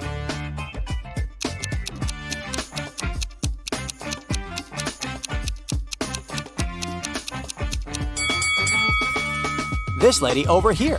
Her skin tone is as green as her facial mask. Another mystery has occurred in the ladies' dressing room. Jessica complains to Jacob that someone has stolen her smartwatch. Jacob finds 3 suspects and questions them. Leah says, I was on the phone with my manager. I receive a 6-0 paycheck every month. Why would I need to steal gadgets? Melissa says, I've spent the last 2 hours in the sauna. I don't know what happened here.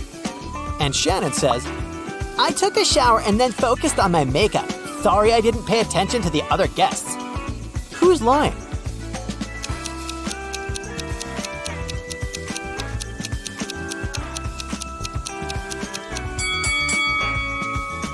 Melissa, take a look at the safety sign at the sauna entrance. It's forbidden to stay inside longer than 20 minutes. But according to Melissa's story, she spent 2 hours there. Liar! Jacob is heading to the parking lot, but the back door of the spa center is locked. Someone changed the 7-digit code. Can you guess the code to help Jacob open this door?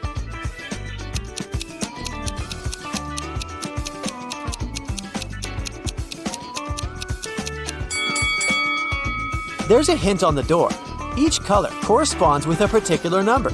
Yellow implies 5, orange 2, red 6. So the last number of the code is 6. Stella has just purchased a fancy body lotion. She begins to test it, but something goes wrong. Stella is turning into a toad. Fortunately, she manages to call Jacob and tell him everything before it's too late. Jacob rushes to his witch buddy and gets a potion to turn Stella back into a human. But when he comes home, he sees not 1, but 7 toads. He has to figure out which one of these toads is Stella. Jacob finds a note, and here's what we know for sure. The correct toad isn't green, but it's next to a green one, and it's not next to the last toad in line. Can you find Stella?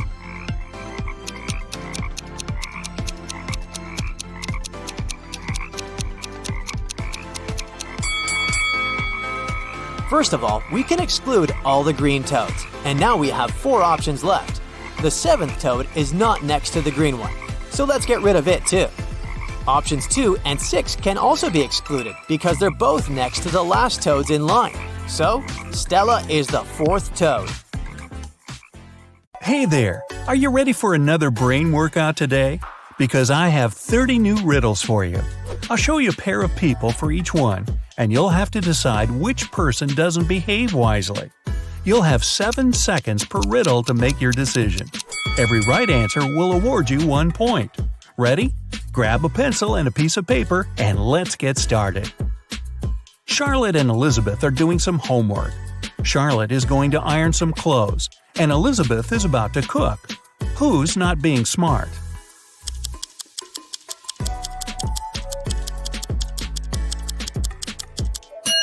Elizabeth. Charlotte's safe because the iron is turned off. Lucas and Liam are going on a field trip with their kids. Lucas is distracted while his daughter is climbing a tree. Liam is talking to another parent while his son is petting a dog. Who is wrong?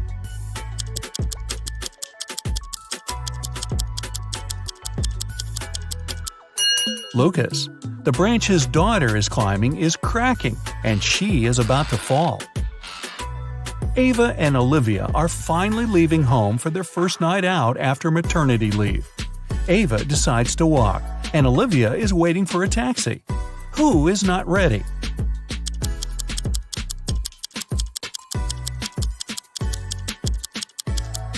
Olivia. She forgot to finish her makeup.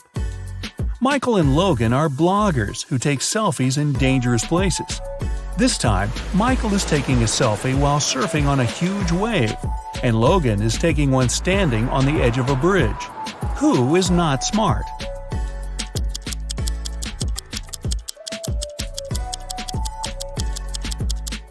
Michael. In Logan's case, at least there are people around who can call emergency services if something goes wrong. Michael is alone. It's early morning. Ian and Nolan are driving their kids to school. Who is not smart?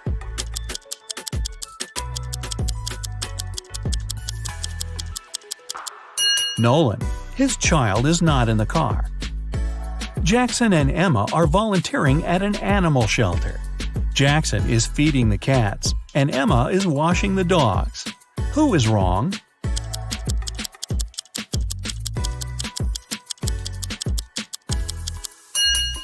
Jackson.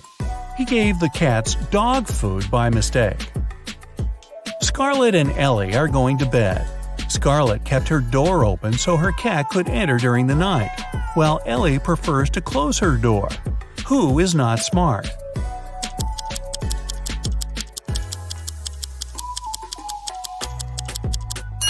Scarlett. You should always close your bedroom door at night. In case of fire, it'll stop the flames for a while and give you more time. Riley and Isabella are taking their kids to kindergarten. Riley is riding a bike with her daughter, and Isabella and her son are going by car. Who is wrong?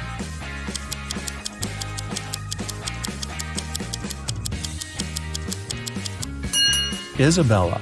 Her child isn't wearing a seatbelt. Lily and Oliver have job interviews at 4 o'clock. Lily is ironing her best suit, and Oliver is waiting in the hallway wearing jeans. Who's not getting the job today?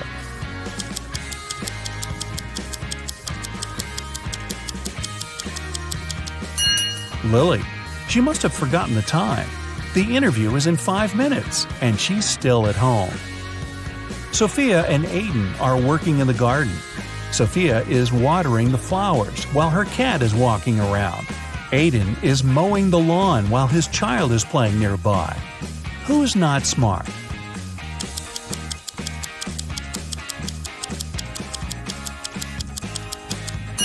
Aiden. It's dangerous to use the lawnmower when children are close by. John and Brandon are making breakfast for their kids.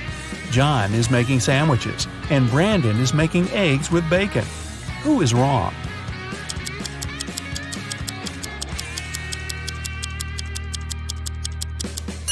Brandon. He forgot to turn on the stove.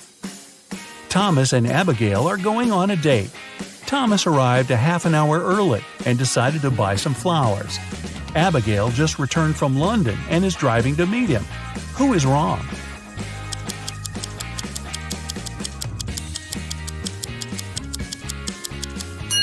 Abigail. She's driving on the left side of the road. Ryan and Kaylee are having fun outside during their Christmas break. Ryan is learning how to skate on the lake, and Kaylee is skiing in the forest. Who is not smart?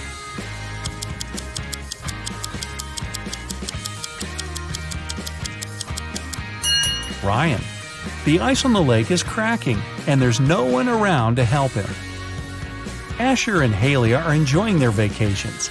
Asher is chilling at the beach, and Haley is climbing the highest mountain around. Who is not behaving wisely?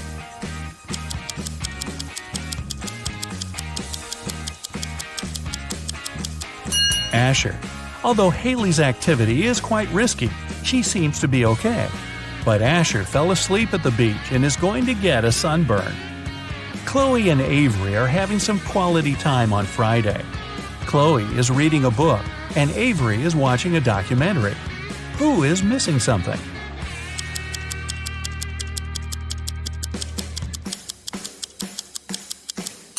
Avery. She forgot to turn off the oven, and something's burning. Hannah and Maya are meeting their friends today. Hannah arrived by bike and is waiting for her friend by the house. Maya arrived by car, opened the doors, and is waiting for her friend to come down. Who is not smart?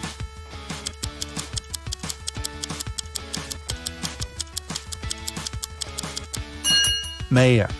It's not safe to stay in the car with unlocked doors. A stranger can quickly get in the car and she wouldn't be able to do anything from the front seat. Mason and Jacob are going on a trip to the desert where they'll spend the whole day. Who is not adequately prepared?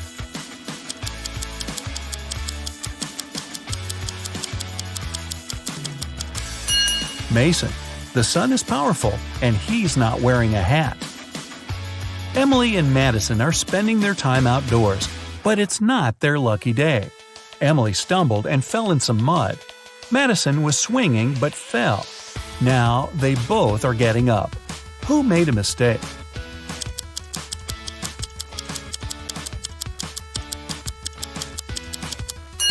Madison.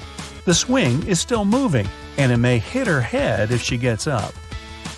Aubrey and James are cleaning the house. Aubrey is listening to music while vacuuming the living room, and James is washing the windows. Who is not being smart?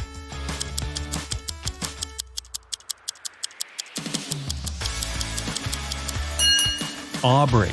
The vacuum cleaner isn't plugged in. Mia and Ethan are going on summer vacation. Mia is going to Greece, and Ethan is visiting his brother in Sydney. Who is not smart?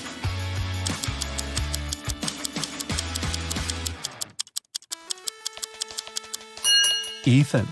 He's packed shorts and swimwear, but he won't need them because it's winter in Australia. Carter and Layla are in a hurry for work.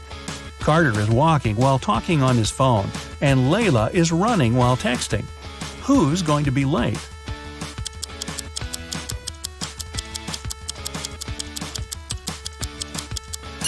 Layla. She's looking at her phone and doesn't see the pit she's about to walk into. Leah and Aaron are driving to meet their friends. Leah has all of her things scattered in the car, and Aaron is traveling above the speed limit. Who is not smart?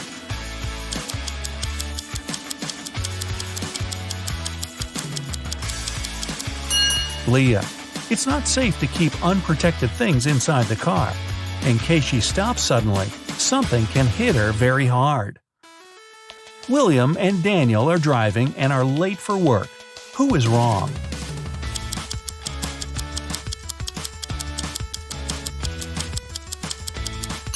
Daniel. He's driving way above the speed limit in the neighborhood. Jane and Amelia are resting in the park after running 5 miles. Jane is eating, and Amelia is drinking water from the fountain. Who is not smart?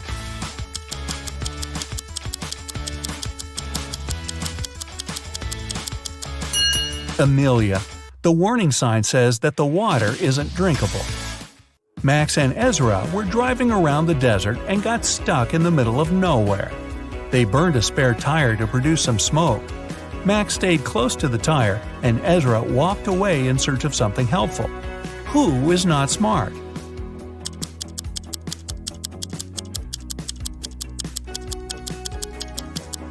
Ezra. You should never leave the vehicle. Chances are the rescuers will notice the smoke and find you. But if you go, you might miss them. Both Jonathan and Savannah didn't sleep well and are starting their morning. While Savannah is preparing some coffee, Jonathan is taking out the trash. Who is doing something wrong?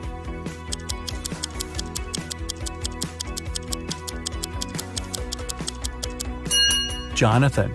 Instead of the trash, he's taking out the old toys they collected to donate.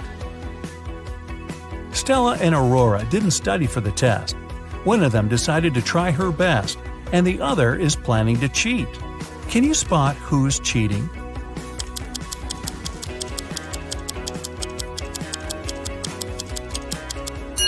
Stella. She has a lot of bags surrounding her, so she must be trying to hide something. Miles and Cooper were walking in a park when a sudden storm erupted. Lightning struck a tree, and Miles decided to hide under it. Cooper entered a little shack nearby. Who is wrong?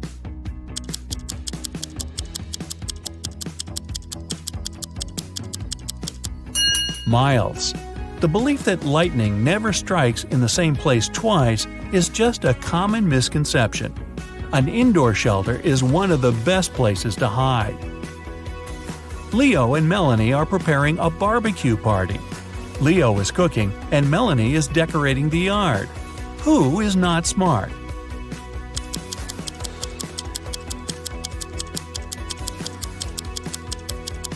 Leo.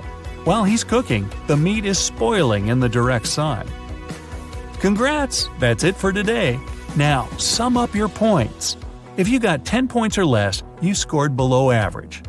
Don't be sad, it's just the beginning. You can check out some other riddles to train and prepare for the next round. If you got between 10 and 25 points, you scored average. Great! You're on the right way. And finally, if you got 26 points or more, you're in great intellectual shape. Here's an interactive medal from me and my admiration. Good for you. Julie worked in a Prada store in New York. Everything there was expensive, and most clients paid by credit card. But one day, she got a client who got a purse, a wallet, and a dress. All that cost her $3,990. But the woman decided to pay in cash. Julie refused to sell the items to the client and called the police. Why?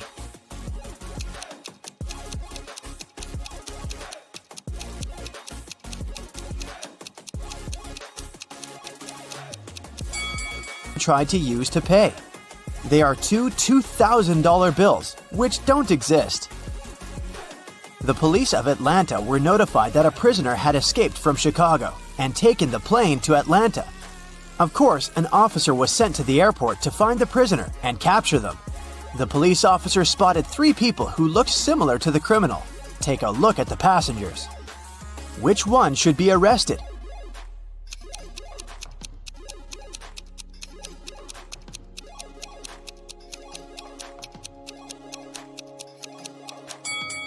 The prisoner must be this guy. He's the only one who doesn't have any luggage with him. Probably because he was running away and had none. In a small town, a grand robbery happened. Someone robbed a jewelry store in the local mall. At 6:03 p.m., the lights in the whole mall went off for 8 minutes. When the lights came back on, the most expensive jewelry pieces were missing from the shelves. The police interrogated 3 main suspects. Jack said, I was picking out a present for my son in an electronics store when the lights went off. I was so confused as anyone else. Fred said, I wasn't even in the mall at the time. I have no idea what you're talking about. and Stacy said, I was in the bathroom fixing my makeup. I didn't even notice the lights went out. Who is the main suspect?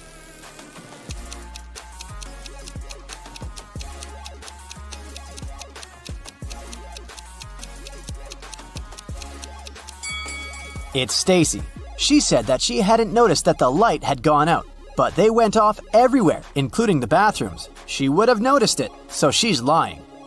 Ava has always wanted to get a cat, but her mom wouldn't allow her to have a pet. So, when one day she found a kitten on the street, she brought it home, but kept it a secret.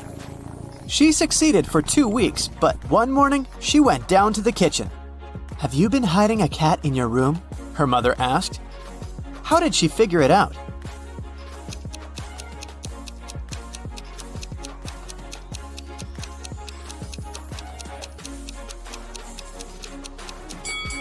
Ava is wearing shorts. Her legs are all scratched, and these scratches are what gave her away. During Halloween, all kinds of creatures flooded a little town, blending in with the citizens. Weeks passed, but some of them stayed, pretending to be humans.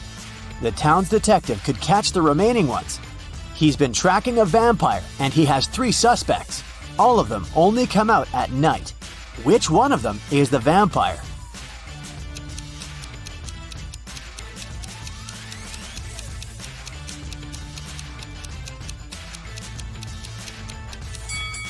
This guy is pale, but it doesn't necessarily mean that he's a vampire. This guy is wearing a silver chain, so he can't be one. But this guy doesn't have a reflection. This is definitely not a human. Ned works in a club, and his job is to check people's ID cards and not let inside any suspicious people or people below the age of 21. Take a look at these 3 ID cards and figure out who isn't supposed to enter the club. Okay, here's the first guest for you. What can you say about this man?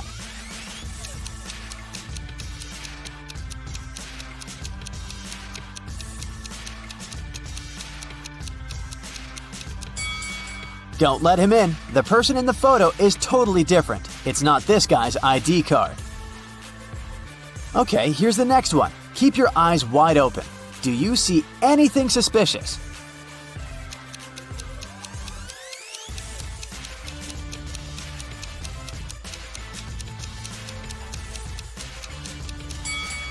She seems fine. Let her in. Okay, the next one. Check it out and make your decision. In or out?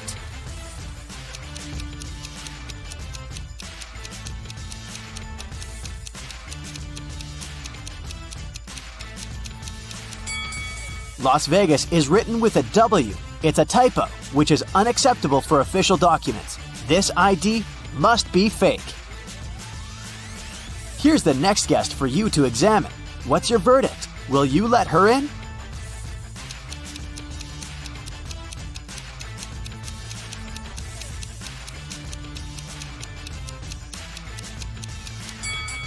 She seems fine to me. It must be safe to let her in. What about this girl? Is anything off here?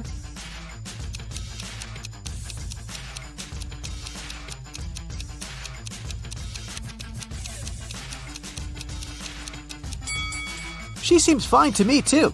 Green light. Okay, the last guest. In or out?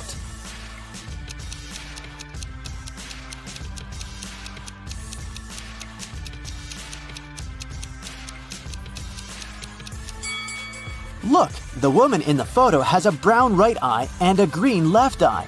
The real woman has a brown left eye and a green right eye. This is too suspicious. I wouldn't let her in. Amelia is a huge modern art enthusiast, and she wants to take her siblings to a new exhibition. A ticket for one person costs $18. A ticket for 2 costs $30. And a ticket for 3 costs $45. If she wants to pay as little as possible, should she invite her 2 siblings at once or go with each of them separately?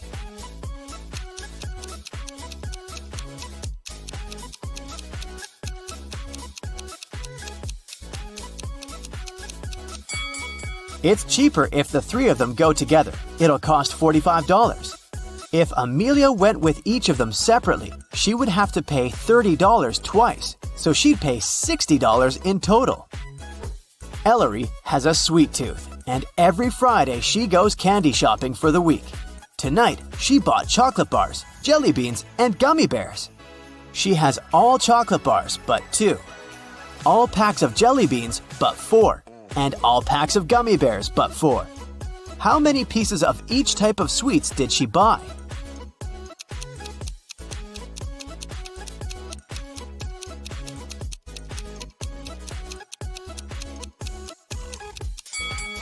Chocolate bars are all but 2, which means that there are 2 packs of jelly beans and gummy bears together.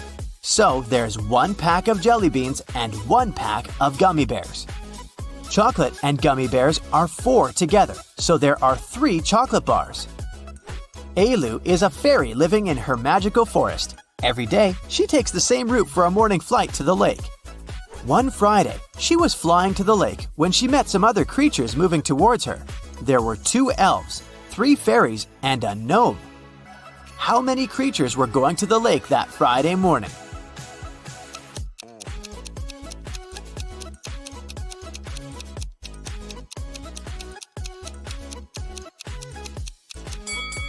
Just Ailu. Everyone else was going in the opposite direction. Lily and Della are twin sisters.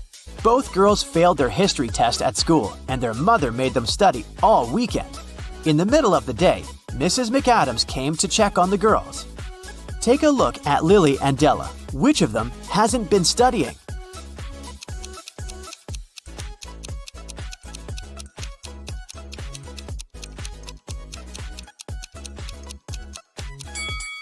Stella, the book she's reading isn't a history book, it's physics. She must have grabbed the closest book as soon as she heard her mother's footsteps. A rich lady was booking into one of the best hotels in the city. When she got her key, she noticed that her bags had been stolen. The police interrogated 3 main suspects. Mr. Collins said, "I wouldn't steal anything. I'm rich. I live in the penthouse on the 20th floor." Mrs. Jones said, I've just returned to the hotel. I've been out all day. and Mrs. Smith said, "I wouldn't steal anything. I have too much stuff myself."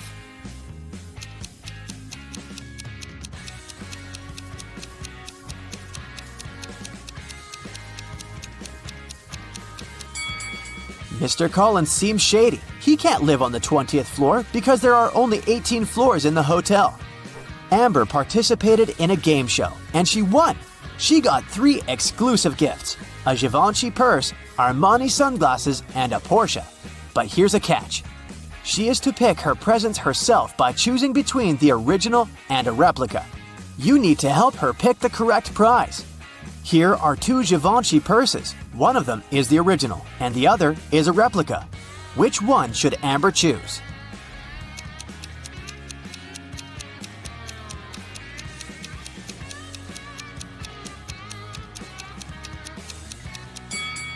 This one. It has the correct logo, so it must be the original.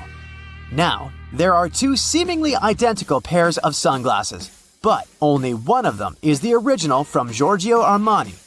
Which one?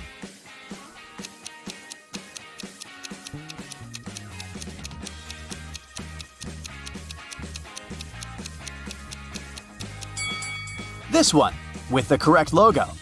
And finally, the Porsche. Let's see if you remember their logo.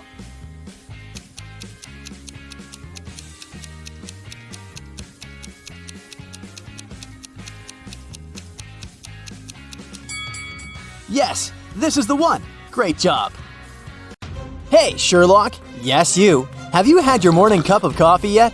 Then put on your detective hat. It's time to work. Yeah. In 2 years, this dog is going to be twice as old as it was 5 years ago. How old is the dog at the moment?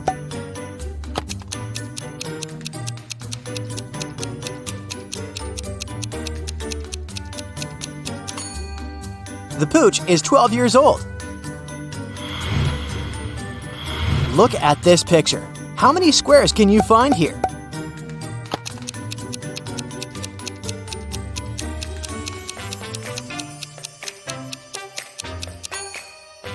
There are 11 squares in this picture. Kudos if you found all of them. Mia is 3 times older than Anna. 3 years ago, Anna was a year younger than Amelia is now. Olivia is twice as old as Anna. Put the girls in order of their age.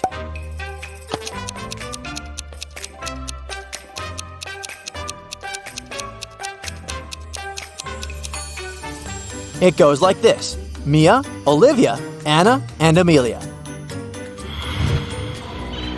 David got lost in a jungle. After wandering for hours, he came to a place where the path split into 3 smaller trails. The first one led to an active volcano with red-hot lava bubbling in its crater. If David chose the second path, he would get to a clearing swarming with venomous bats. And the third path ended in a swamp, swallowing everything and everybody that got there. Where should he go?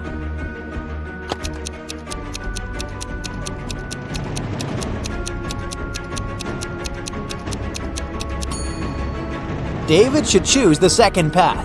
Most bats are only active at night. Plus, they almost never attack humans. A deaf man came to a store to pick up the flowers he had ordered for his wife. How did he explain to the shop assistant what he needed?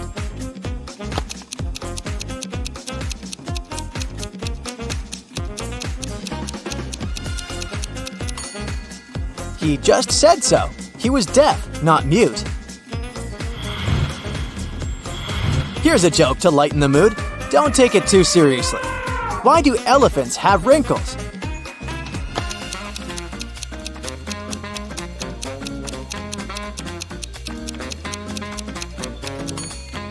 no one is brave enough to iron them. Now, let's check how attentive you are. Your task is to figure out which vampire is the real one.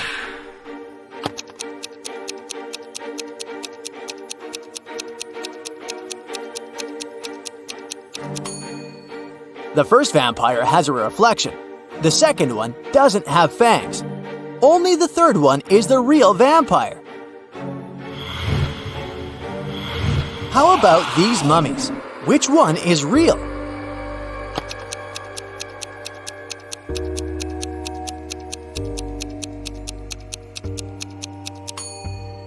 The first one is the real mummy. The second one is just wearing a costume.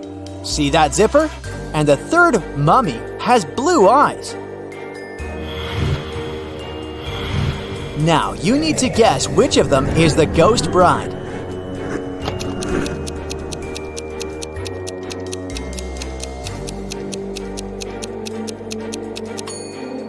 Have you noticed that the first one is sweating? The third bride is just wearing a costume, but the second one is the real ghost. She's slightly transparent. Which of these ladies is the real mermaid?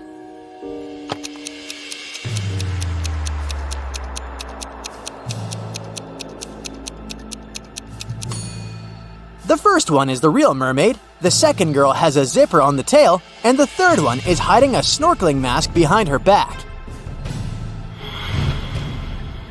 Your next task is to guess which of them is the real Leatherface.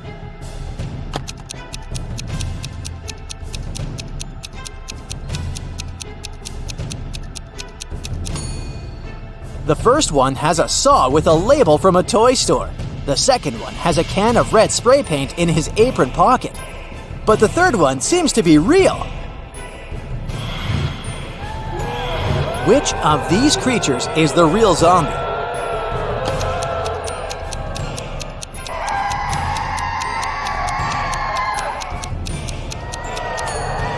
The first one is the real thing. The second one has a sandwich in his pocket. See? And the third one might have caught a cold. He has a runny nose.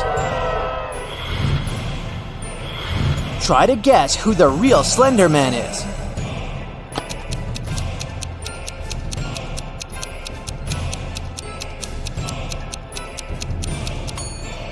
The first one has a very realistic mask on his face, but we can still see a gap between the mask and his body. The third one has lost one of his gloves with long artificial fingers, but the second one is the real Slender Man. Which of these creatures is the real orc?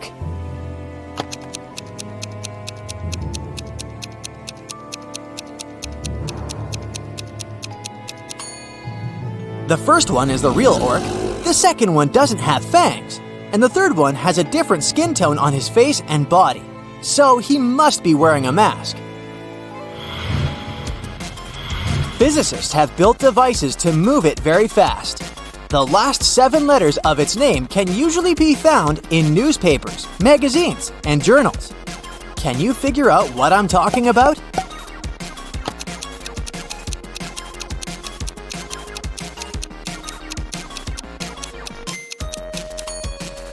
A particle. There are 3 playing cards in a row. You've got the following clues. There is a 2 to the right of a king. A diamond can be found to the left of a spade. An ace is to the left of a heart. A heart is to the left of a spade. Now, try to identify all 3 cards.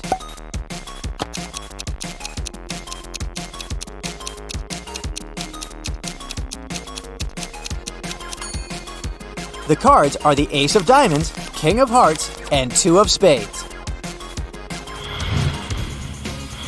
Lewis and his friend Mark were playing basketball. Suddenly, the ball landed in the garden of Lewis's neighbor, a very unfriendly gentleman. An even more unfriendly dog was guarding that garden. Luckily, it was tied to a tree, but the ball fell too close to that tree. If the dog spotted Lewis, it would follow the guy's every step. And if the guy came close enough, he would get bitten. How can Lewis get his ball back without getting hurt in the process?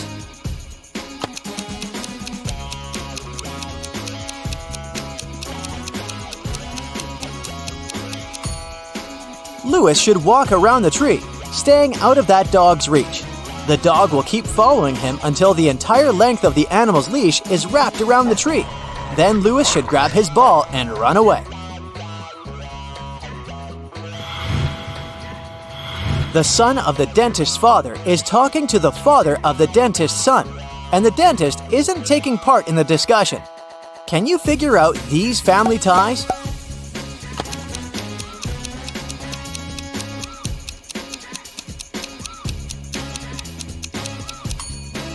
The dentist is a woman, and the people who are talking are her husband and her brother. Ice will melt if you heat it, but if you heat me, I'll become solid. What am I?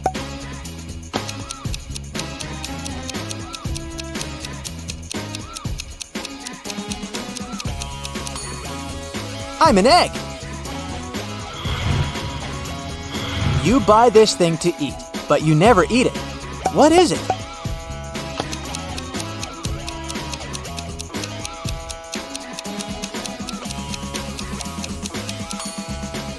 It's a plate. James left a folder with important documents on the table in his home office and went to a business meeting. When he returned, he found out that the documents had disappeared. James had 3 suspects. His brother said, "I've been swimming in the pool since you left. I haven't seen or heard anything." The cook replied, "Tomorrow we're having a party, and I've been preparing the food." The security guard told James, "Hey, I've been outside all this time, checking the garden for mice. Who knows where the documents are?"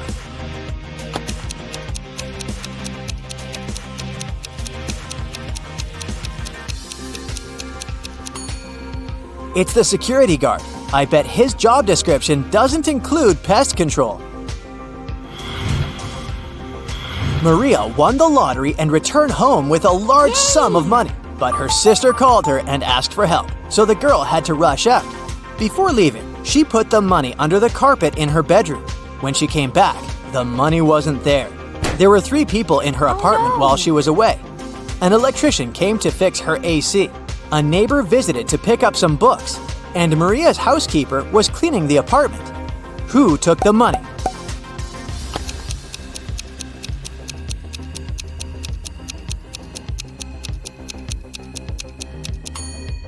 It was the housekeeper. She was the only person who had any reason to check under the carpet. You're trapped in a huge deserted mansion, far away from civilization. The windows are either boarded up or too high above the ground. The only tree that grows close enough to touch is too thin to hold you. The entrance door is also securely locked. You see 3 doors. All of them lead to freedom, but behind the first door, there's a raging fire. The second door hides hundreds of venomous scorpions, and behind the third door, there's a dark maze filled with different traps. What should you do?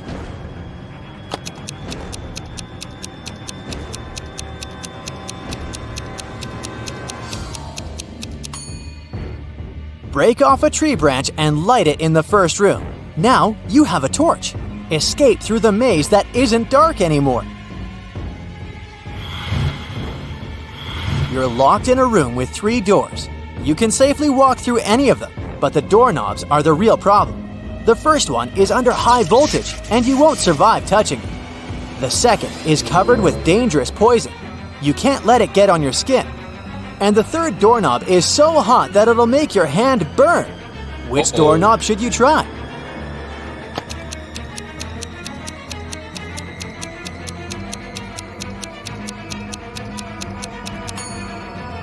The second one. You can take off any piece of clothing and use it to open the door. This way, you won't have to touch the doorknob with your hand.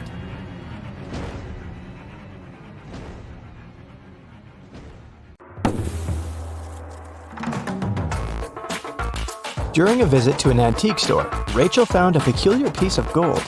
It turned out that the man who brought it to the shop mentioned it had once belonged to a pirate named Captain Benedict Jameson. He said he had hidden the rest of his treasures on an island. The map was hidden inside a cave that was located on a beach on the same island, but no one has managed to find the treasure yet. Rachel was intrigued, so she called her friend Jeremy and convinced him to set sail there to search for this treasure.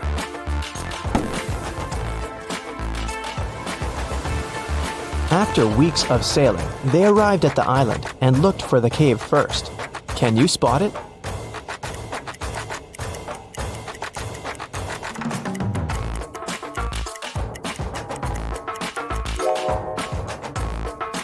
Here it is.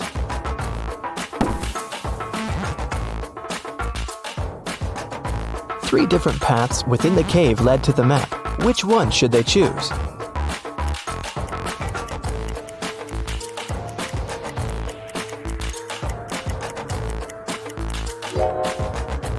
Notice the blinking eyes of a wild animal waiting for its prey in the shadows of the second path? There is a rather large spider web blocking the third path.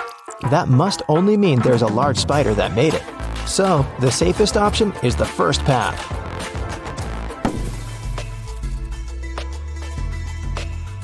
They arrived at the end of the cave and found 3 wooden boxes. Each had a different map on it. Only one map will lead them to the treasure. Which map should they choose?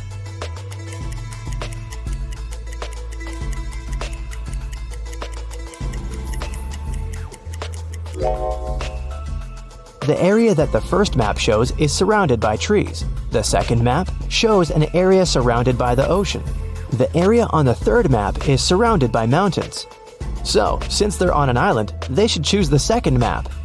On the back of the treasure map, they found a message written by Captain Benedict himself.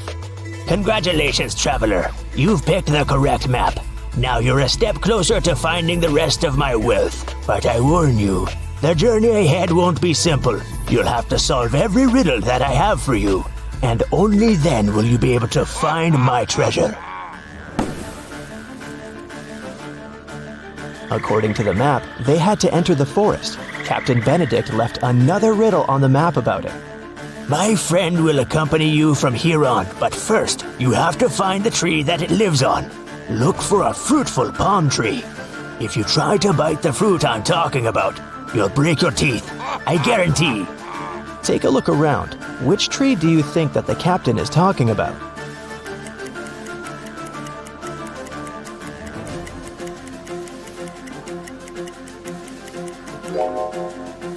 Some of these trees don't have any fruit at all, so none of them can be the tree the captain mentioned. These trees have bananas on them, but you won't break your teeth if you eat bananas. Then it must be this tree with coconuts, because you'll definitely break your teeth if you try to bite a coconut. When they got closer to the tree, they noticed an engraving on it. It said, "Look up and find my friend Jonathan the monkey. Take him with you on your journey, because he knows where I hid the key." Then Rachel and Jeremy looked up and saw 3 monkeys. Which monkey do you think Jonathan is?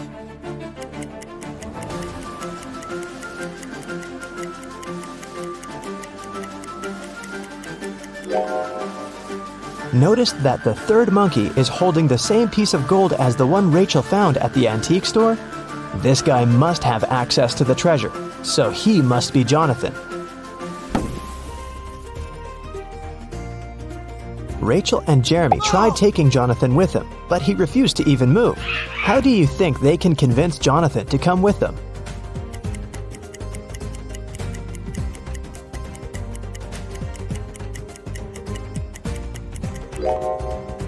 Luckily, there's banana trees around, so they should just give him a banana to gain his trust.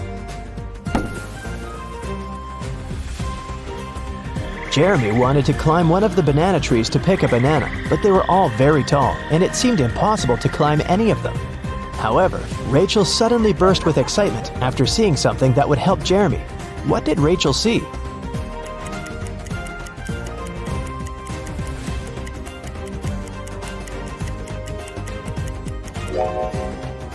Take a closer look at the trees. One of them has an old rope ladder attached to it. Jeremy can climb up there to get a banana. After Jeremy had picked a banana, Jonathan the monkey got down from the tree to get it. While he was eating his banana, Rachel and Jeremy felt hungry and decided to take a break to eat something too. However, when they reached for the food in their bags, everything was gone. Can you guess what happened?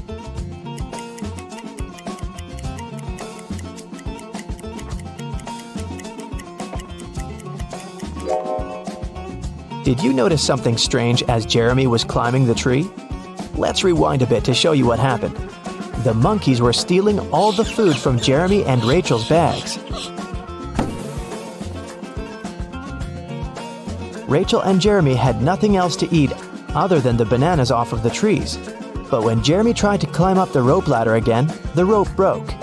Now that they wouldn't be able to pick any bananas, they had to find something else to eat. They walked around and came across a waterfall.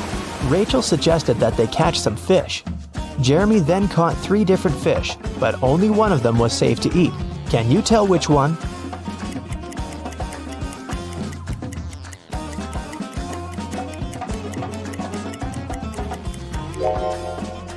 They should eat the first fish because the second fish has spikes on it, so it's not suitable to eat. The third fish isn't real. It's electronic. It has small cameras instead of eyes. They fell asleep after eating, trying to figure out where the electronic fish came from. The next morning, when Jeremy woke up, he realized that Rachel was gone. Then they heard a man's voice. Jeremy couldn't figure out where it was coming from, but Jonathan the monkey pointed to the electronic fish. The voice said, I have your friend. Answer this riddle of mine if you want to see your friend again. There's a one-story house in which everything is green. Green walls, green doors, green furniture. What color are the stairs?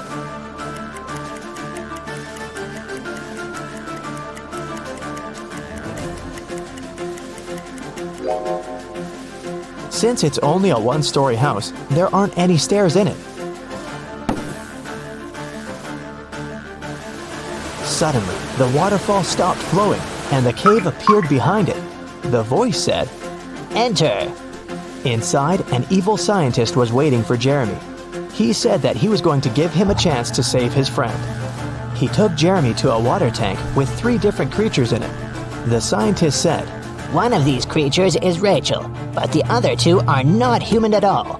I will free your friend if you can guess correctly which one she is.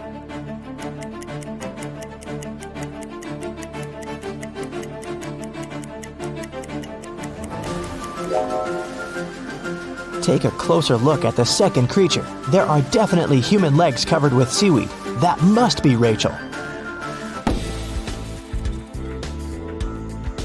The evil scientist set Rachel free, but didn't let them leave the cave just yet.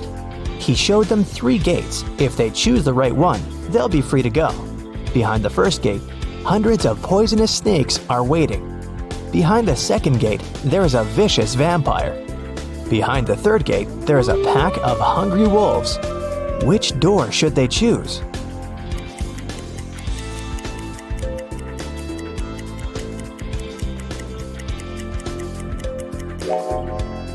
They should choose the second door. It's morning outside, the sun is shining bright, and vampires can't survive the sun.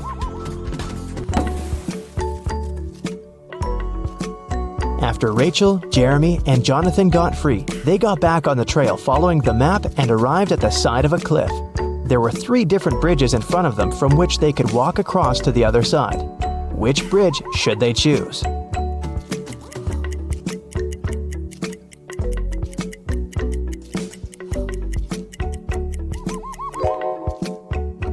The wooden bridge looks very old. It won't be able to hold their weight. Even though the metal bridge looks sturdy, it's very narrow and it has no railings. They might lose their balance and fall. So, they should choose the glass bridge.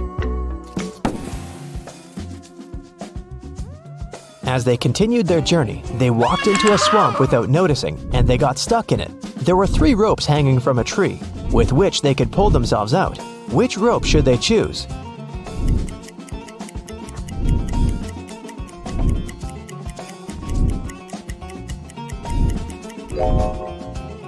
The first and the third rope are no ropes at all. One of them is a snake and the other is a tiger's tail, so they should choose the second rope. After they saved themselves from the swamp, they were finally able to make it to the last destination that was marked on the map. There was a trap door in the ground. They had to go through it, but it was locked with a 5-letter combination padlock. However, Captain Benedict left a clue on how to unlock it in his notes, and the clue was 3, 8, 5, 19, 20. What do you think it means?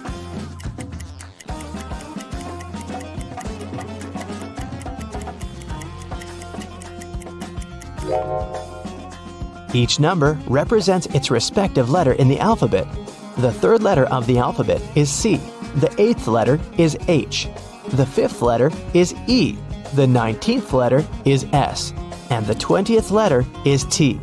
So the passcode is the word chest.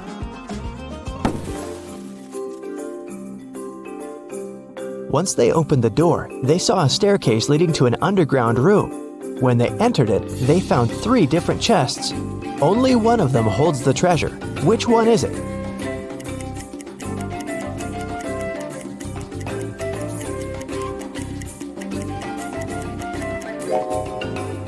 Can you see the ants coming in and out of the first chest carrying small pieces of food?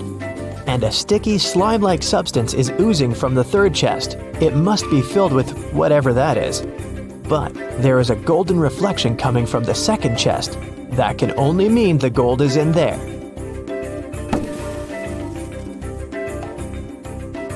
They left the room with the treasure chest. However, the chest was locked, and the map didn't have any more notes or directions on it. Jonathan started pulling Rachel's shirt as if he wanted to say something.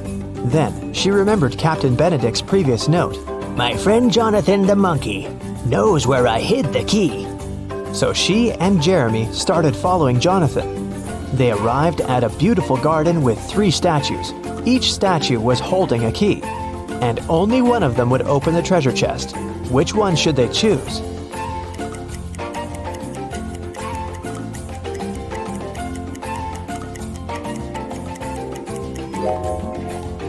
Take a closer look at the treasure chest. The lock of the chest has a little emerald on it. The first key has a ruby on it. The second key is decorated with an amethyst. And the third key has an emerald on it. Since it matches the lock, this must be the key they should choose. Bella and Shelley are sisters and best friends.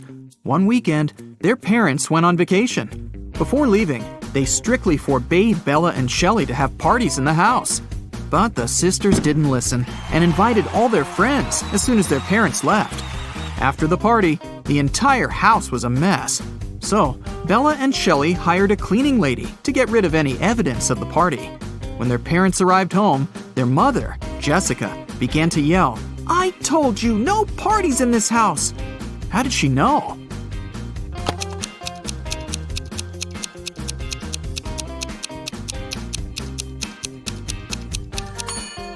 The house is too clean.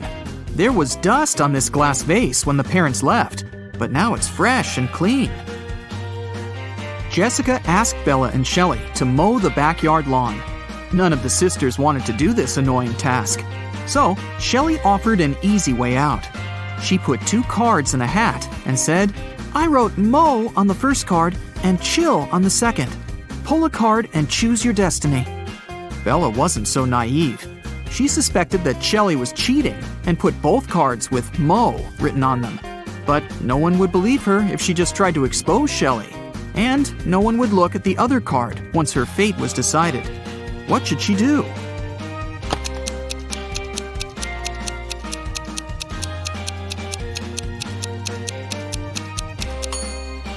When asked to draw a card, Bella should pick any and destroy the paper without looking at it. In this case, to decide her fate, they'll have to look at the other card, which also says mow. And this will mean that Shelley should mow the lawn. Over a cup of tea, Bella bet Shelley $10 that she could convert her $50 into $100. Do you think Shelley should accept the bet?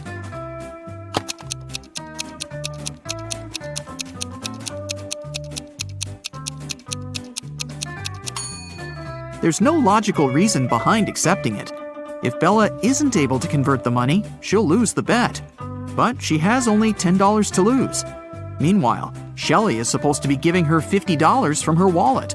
Thus, even if Shelley wins the bet, she'll still lose $40. Bella and Shelley have a certain number of candies. If Bella gives one candy to Shelley, they'll have an equal number of candies. But if Shelley gives one candy to Bella, then Shelley will be left with half the number of candies that Bella has. Can you find out the number of candies they have right now?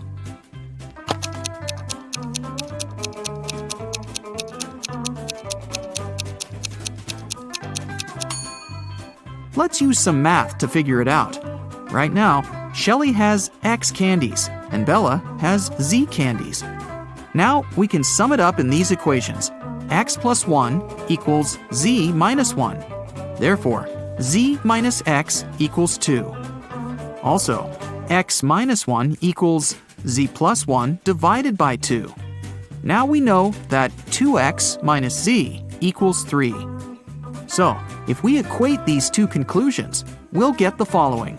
X plus 2 equals 2X minus 3. Now we know that X equals 5 and Z equals 7.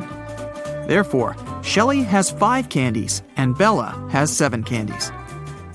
Shelley was doing laundry and found out that her favorite t-shirt got torn. Can you count the exact number of holes in her t-shirt?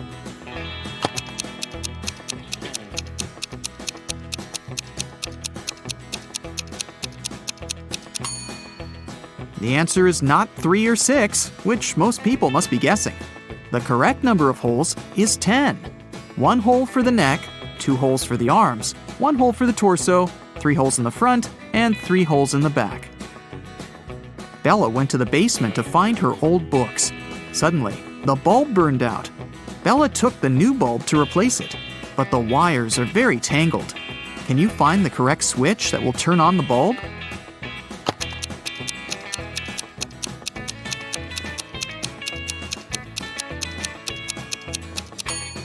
It's the red switch. The best way to get the answer is to start from the bulb. It's been a long day.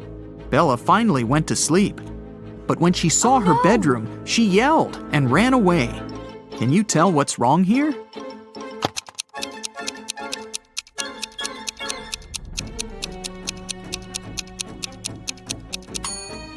Did you notice this zombie? Bella ran to the living room and shut the door. Is she safe here?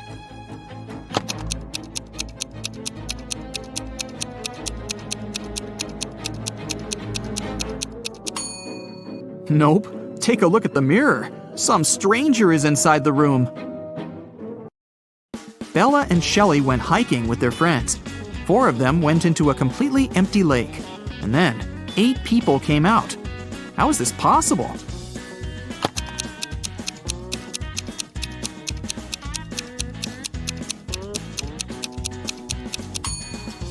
Four people were sitting on the shoulders of the other 4 when they were getting inside the lake. The guys made a stop to have a picnic. They began to play football. During their play, Bella's boyfriend, Rob, busted his lips and ears and broke a couple of ribs and thighs. However, he still managed to play a professional match the very next day.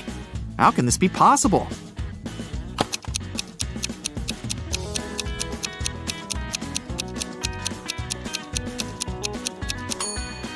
Rob knocked on his food plate accidentally while playing. He had pig lips, ears, and ribs, along with chicken thighs. When he knocked on his plate, he busted his food. On the way home, the guys went through a field. They saw a cow. It walked 30 feet north, 30 feet east, 30 feet south, and finally walked 30 feet west. All this time, where was its tail pointing? Can you solve this mystery?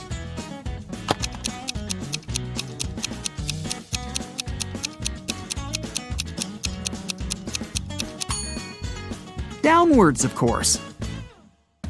The guys rented 4 scooters in 4 different places and hit the road. They agreed to meet in a cafe at the gas station. Here's the map. Can you tell which scooter will reach the destination first?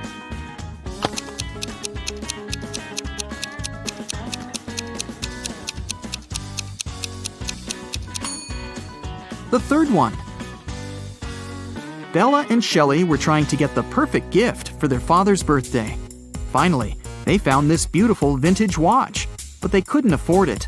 The seller offered them a deal. "Solve my riddle, and I'll make a 90% discount." The sisters agreed. The seller took out a $50 bill and asked, "What's the easiest way to double my money?" Can you help them solve this mystery?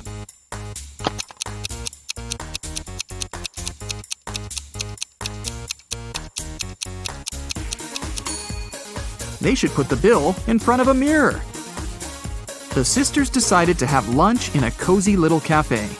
The cook offered them tomato soup, mushroom salad, chicken wings, octopus, and mushroom pizza. Can you help them choose the safest food?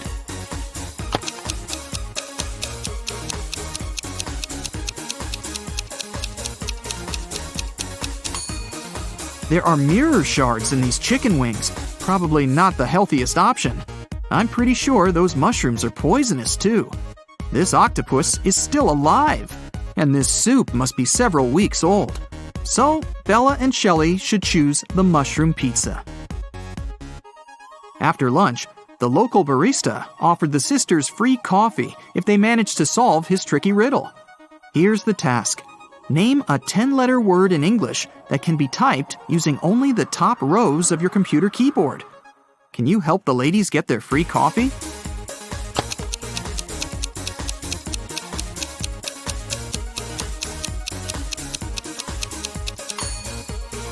And the correct answer is typewriter. Great job! Shelley got a job at a restaurant. One night, a cook, a cobbler, and a doctor went to dinner together and asked Shelley to split the bill equally among them. When the bill arrived, it was for 4 people. How can this be possible?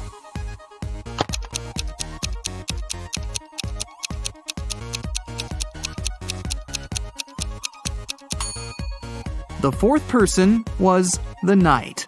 It was just misspelled as night. Shelley and Bella were walking down the street. Suddenly, they saw this creepy shadow. Can you guess what's going on here? Should they be worried?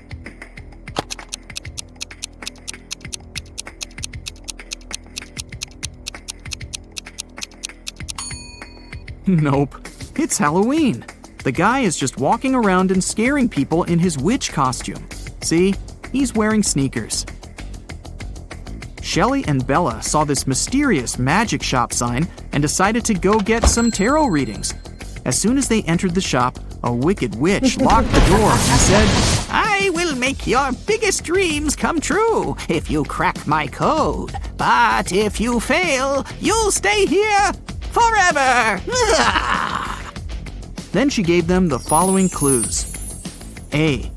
981. One number is perfectly placed. B.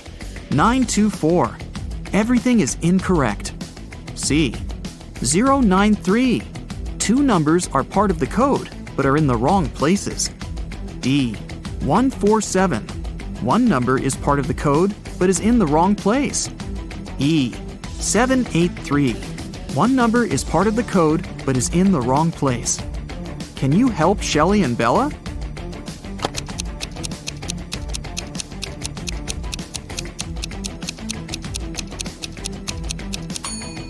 From clues A and B, we learned that 9 is not in the code.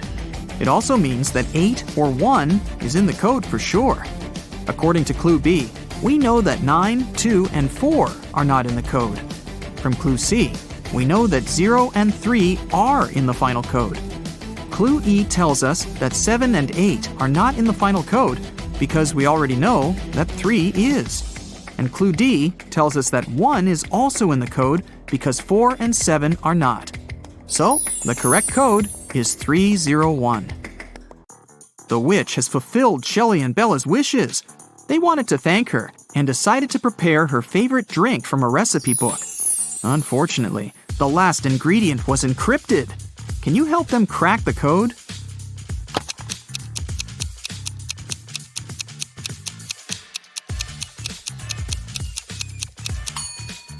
They should add a tear of a triton. After visiting the witch, Shelley met a handsome guy, Tom. They had a perfect date. Shelley couldn't believe that he was real. She thought it was an illusion created by the witch's spell. So she decided to test the guy's logical skills. She showed him this list and asked just one question. What do these words have in common? Can you help Tom?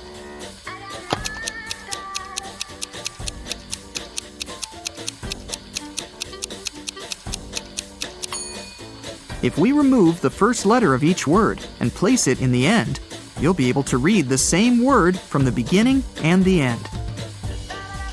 Can you figure out the next number in this sequence?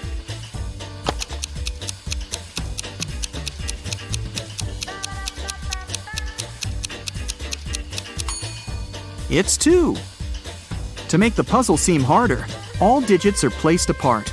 In fact, the sequence consists of 2 different sequences. The first one is 2, 3, 4, 5, and so on. And the second sequence is 9, 18, 36, 72, and so on. Now it's obvious that the next digit should be 2.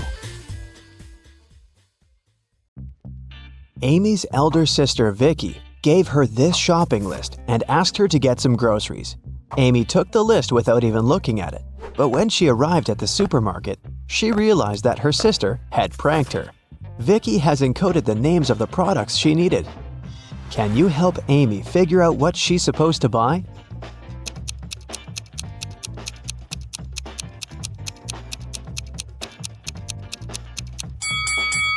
Here's the first product. It's blueberry. What about this one?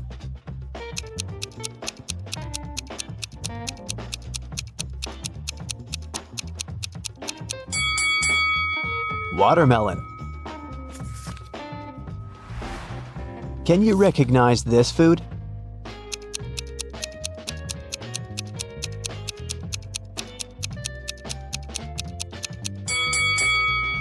That's right, it's kiwi. Here's the next rebus. Can you crack this code?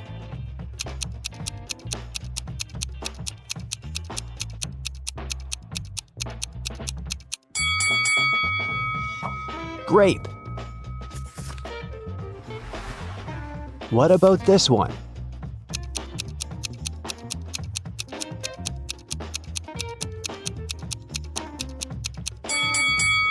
Pineapple.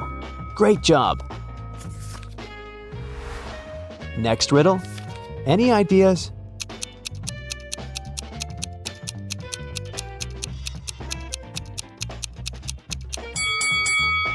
Vicky needs some bananas. And how about this food?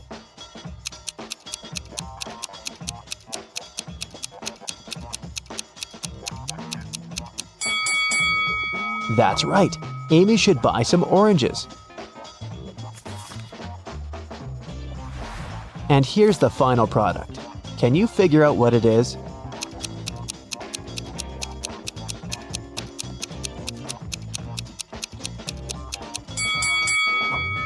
Lemon. Amy took everything she needed and headed to the cashier. He said, I'll give you a 90% discount if you manage to solve my riddle. Amy agreed. Here's the riddle. If you had 3 apples and 4 oranges in one hand, and 4 apples and 3 oranges in the other hand, what would you have? Can you help Amy crack this riddle to save some money? Try to think outside the box.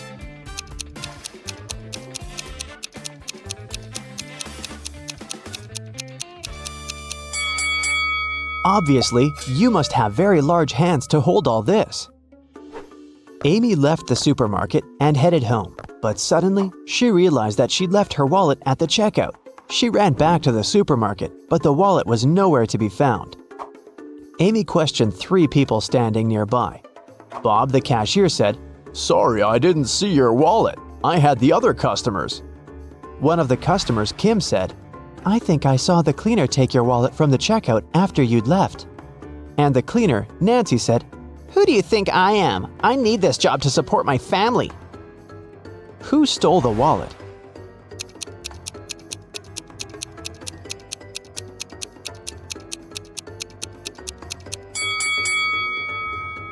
It was Kim. She's holding her own wallet in her hand. But there's also Amy's wallet hidden in her boot. Amy didn't want to waste her time, so she told Kim, "I won't call the police if you give me back my wallet and crack my riddle." Kim agreed. Here's the riddle. Can you name 4 days which start with the letter T? It was Kim's lucky day because she managed to solve this riddle. What was her reply?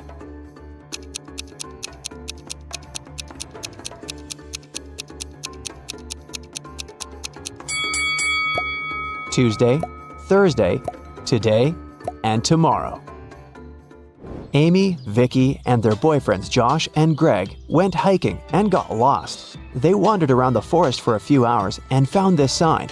There were 3 paths through the forest. The first one would take them to a toxic swamp. No one has ever returned from that swamp alive.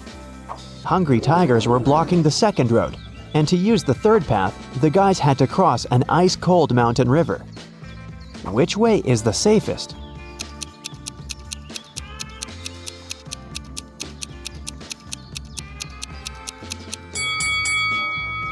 The third one. See this sign? It says the river is only 20 inches deep. They can easily cross it. It got dark very fast. While the friends were still trying to find a way to cross the river, their phones had run out of battery, and they only had 1 torch. The river is too risky to cross without any lighting. If all 4 people started crossing the river at the same time, the torchlight wouldn't be enough. Plus, each person would be crossing the river at a different speed. Amy would need only 1 minute. Vicky would do it in 2 minutes. Josh would need 7 minutes, and Greg, 10 minutes. What's the shortest time needed for all friends to cross the river?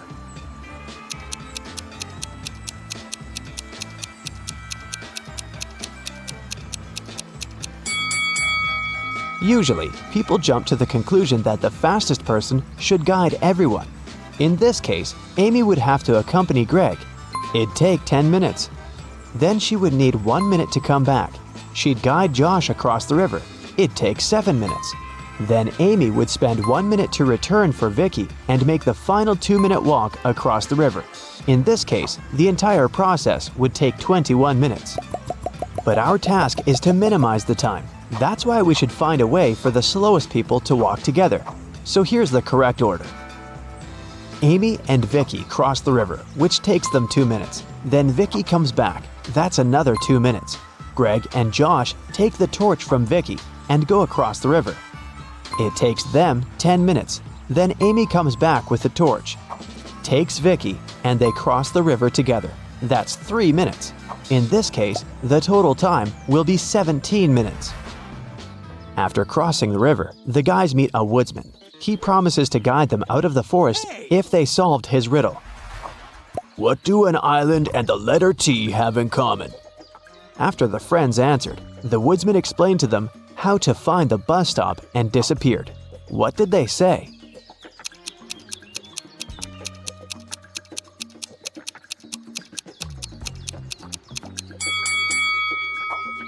The letter T and the island are both in the middle of the water. It took a while to find the bus station, and the guys got hungry. That's why they decided to buy some food. But only one of these vending machines is safe to use. Can you tell which one?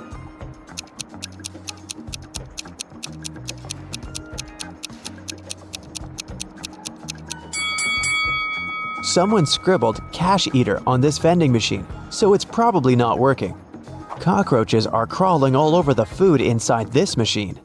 The guys should use the second vending machine. When the bus arrived, the guys realized that they didn't have enough cash to buy the tickets, but the driver was very generous. He said, I'm gonna give you a free ride if you crack my riddle. It's very simple. Why is 6 afraid of 7? Amy solved this riddle right away. What about you?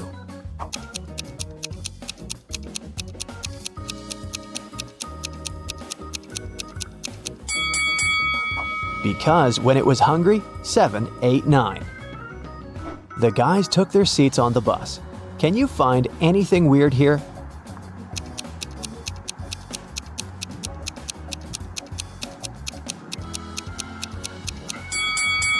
This elderly lady is transparent. She's a ghost. When Amy and Vicky returned home, they discovered that someone had robbed their house. The girls called the police. Detectives questioned 3 neighbors. Mary said, "Last week, my husband Rick and I were sunbathing in the Maldives. Rick got sunburned and we had to go back home earlier. We've just come from the airport." Love said, "I think I saw a suspicious guy in a hoodie near your house a few hours ago." Joanna said, "My boyfriend and I celebrated our anniversary in a restaurant. We've just returned home." Who's lying?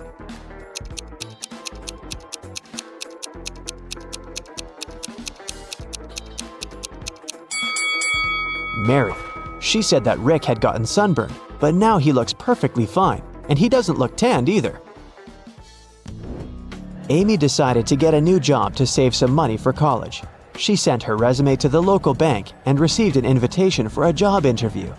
The HR manager offered her a riddle to challenge her logical thinking. Imagine you have an unlimited number of coins in your wallet.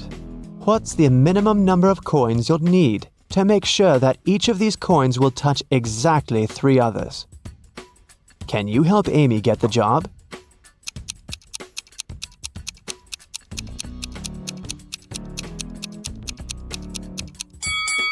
The correct answer is 4. She should place 3 coins flat on the table so that they form a triangle and their edges touch each other. And then she can put the 4th coin in the middle on top of the rest. Amy got the job in the bank. After her first day at work was over, she went home. But on her way home, she realized she'd forgotten her phone in the bank. So she went back and took her phone.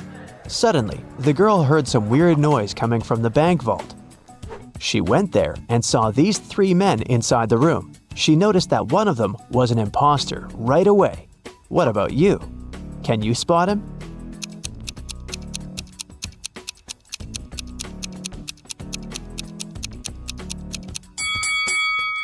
The 3rd guy doesn't belong here. Look, he's wearing a police badge. He must be working undercover. The robbers ran away and locked Amy and the police officers inside the vault. Now they have to solve this riddle to unlock the door. They have to find a way to connect these 9 stars by using just 4 lines, all without lifting their hand even once. Can you help them find the right way?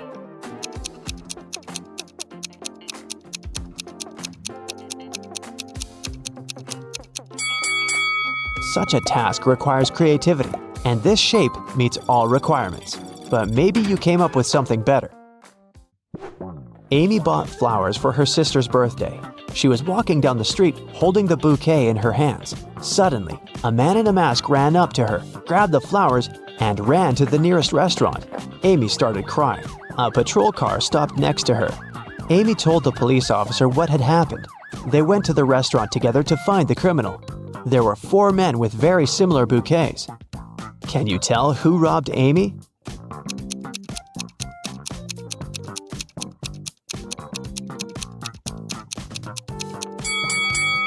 This guy. Amy's bouquet was tied with purple ribbon.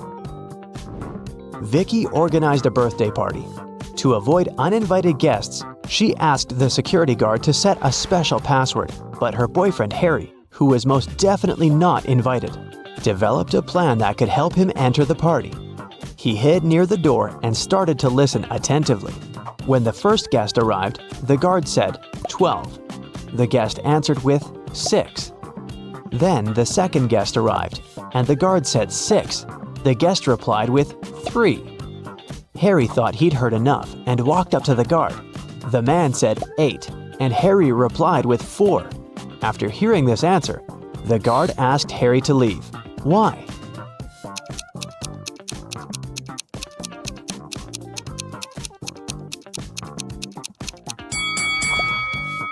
Because the password is not half the number, it's the number of letters in the word.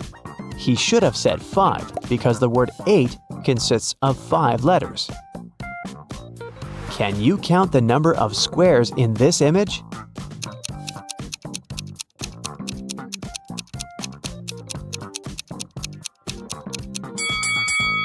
The correct answer is 40.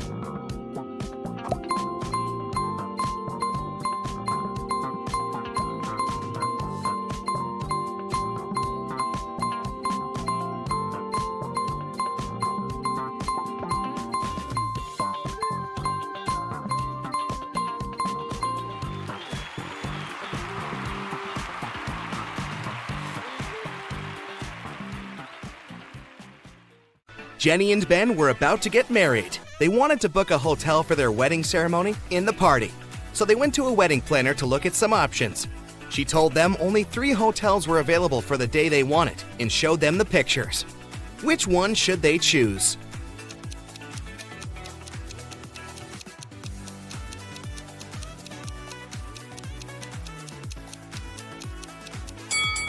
Take a closer look at the 3rd floor windows of the first hotel.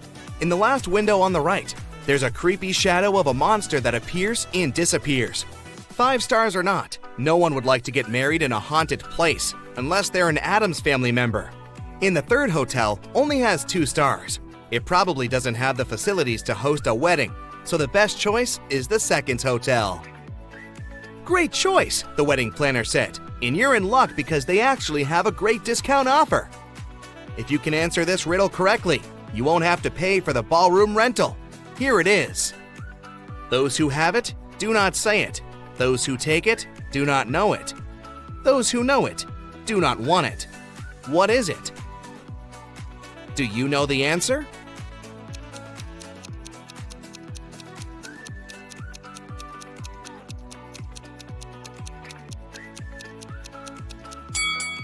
It's fake money. The next day, Ben and Jenny went to the hotel to pick the best ballroom for their party.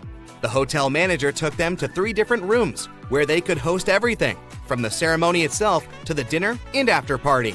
Which one should they pick?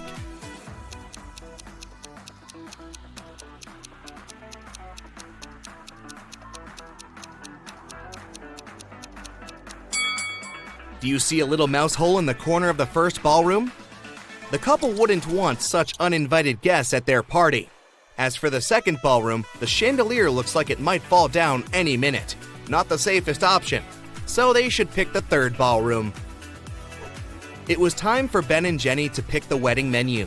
Since they were not paying for the venue, they wanted to spare no expense in serving food that the guests would never forget. That's why they called 3 different Michelin star chefs.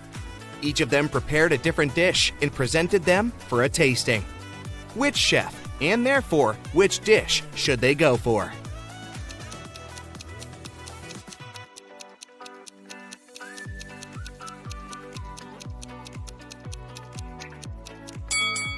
Even though the dish the 2nd chef made looks perfectly fine, do you see a rat's tail hanging from his chef's hat?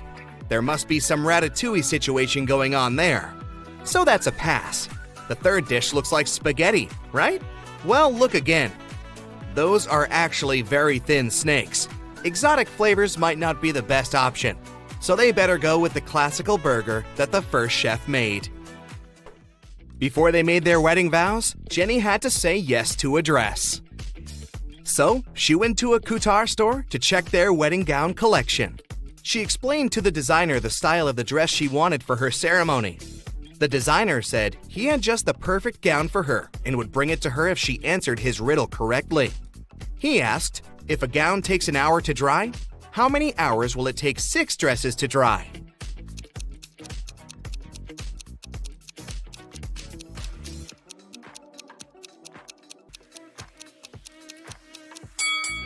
It'll still take 1 hour because they'll all dry at the same time. Ben had one last item to buy on his wedding shopping list, and it was what fastens 2 people yet touches only 1. Can you figure out what it is?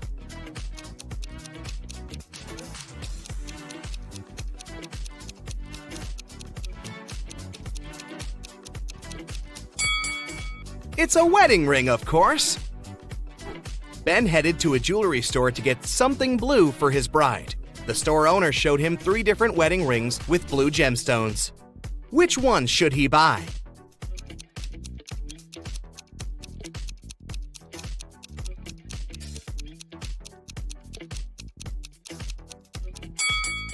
The 2nd ring has an engraving inside, so it must have belonged to someone else before. The gemstone on the 3rd ring has a tiny crack in it. That can only mean it's made of glass or even plastic. So, Ben should buy the 1st ring with a sapphire.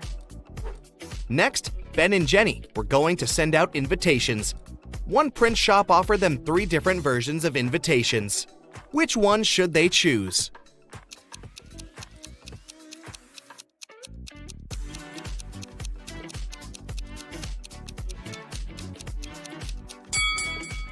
Do you remember the name of the hotel they booked? It was Sunrise Lodge, but the first invitation says Sunset Lodge. So this one won't do. And on the third invitation, their names are printed as Benny and Jen. That's not our couple, so they should choose the second invitation. Before the wedding, 3 of their friends paid them a visit. One of them brought a painting as a wedding gift, but all 3 claimed that they were the artist who had created it. 2 of them must be lying. Can you figure out who the actual artist is?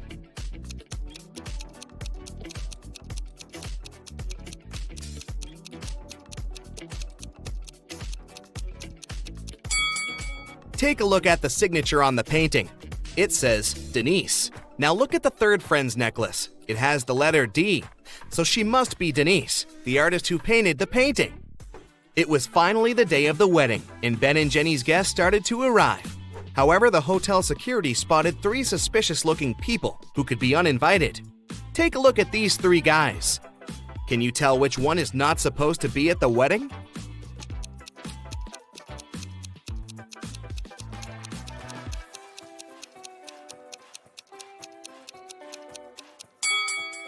Do you see the hotel wristbands that say Ben and Jenny, that the second and the third guys are wearing? That can only mean they are actually invited. So it's the first guy who's crushing the wedding. Sorry, dude, no free drinks for you. After the vows were exchanged, it was time to party. As Ben and Jenny were dancing, someone spilled their drink on Jenny's dress, but no one saw who it was. Jenny spotted 3 people who could have done it. Take a look at them. Can you tell who ruined her dress?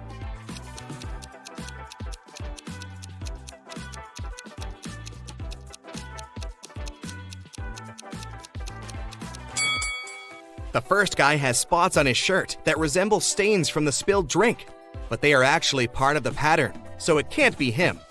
The third lady looks clean, but the hem of the second lady's skirt looks dirty, so it must be her who did it.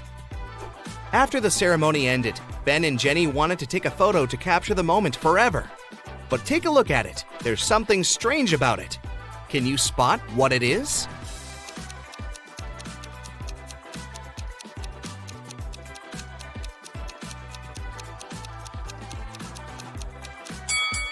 Can you see a woman hiding behind the trees watching them?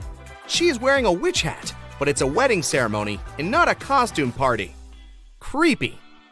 Right before leaving, Jenny suddenly vanished. Then the witch suddenly appeared in front of Ben and said, "You may only kiss the bride if you figure out with whom you really tied the knot. Ha ha!" Then 2 Jennys appeared in front of Ben. Can you tell which one is his real wife?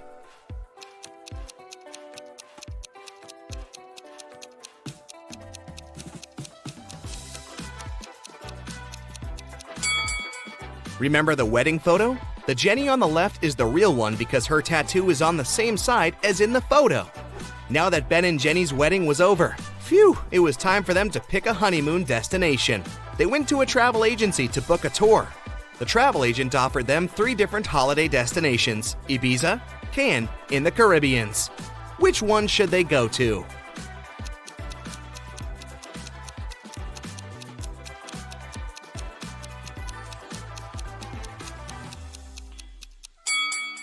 Have you noticed the weather forecast on TV in the office? It states that the weather in Ibiza is going to be windy in the upcoming days, and in Cannes, it's going to be rainy.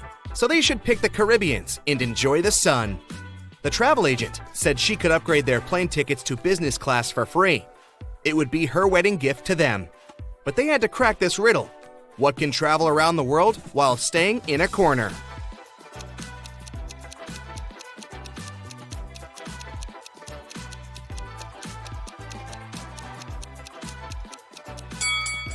It's a stamp. King Victor wants to find a perfect husband for his daughter, Princess Jessica. That's why he offered Arthur, who wants to propose to Jessica, this simple game. He gave the guy 50 gold coins, 50 silver coins, and 2 empty bowls. Then the king said, "Put these 100 coins into these 2 bowls. You can divide them any way you like, as long as you use all the coins. Then I will blindfold you and move the bowls around. After that, you can choose 1 bowl and pull 1 coin out of it. If the coin is gold, you will marry my daughter." But if the coin is silver, you'll spend the rest of your life in jail. Can you help Arthur raise his chances to marry Jessica?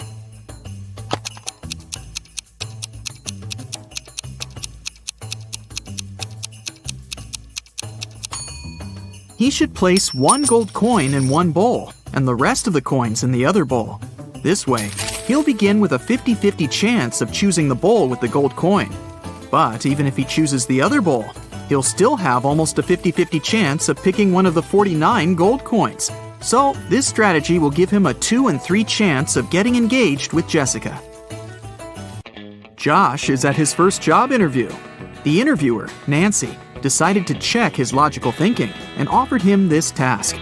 You have a large tank of water and 3 buckets with a capacity of 4, 8, and 10 gallons respectively. You have to measure 3 gallons of water precisely using these buckets. How will you do it? Can you help Josh pass this test?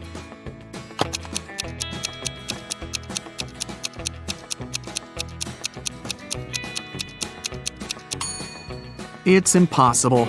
The interviewer asked Josh to measure 3 gallons, which is an odd number.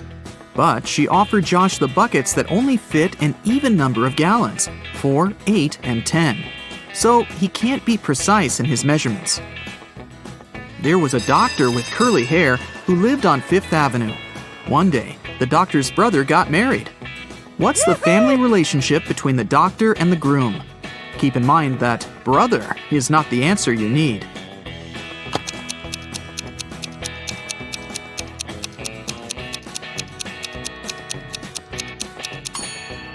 The doctor with curly hair is the sister of the man who got married. Jim met this pretty woman in his favorite park. After having a pleasant conversation with her, he asked, "What's your name?" She told him that her name was hidden on the license plate of her car. Here it is, WV733N. Can you figure out the woman's name?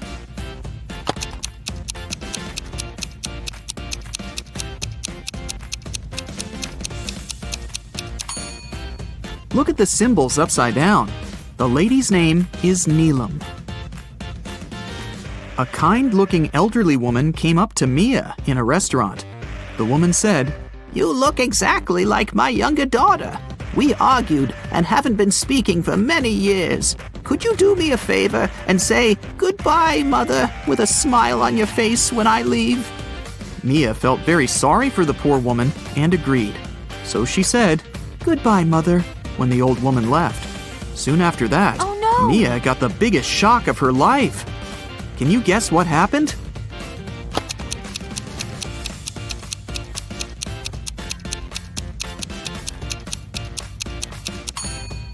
A waiter approached Mia and gave her the elderly woman's bill.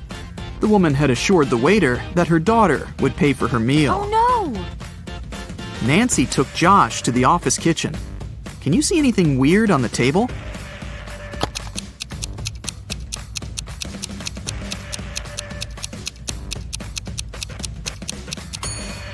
Take a look at the electric kettle. Min and Max are on the opposite sides. Look at this cute little rabbit rotating the gear.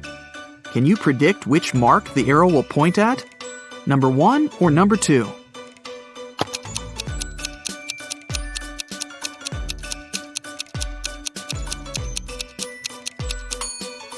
The second.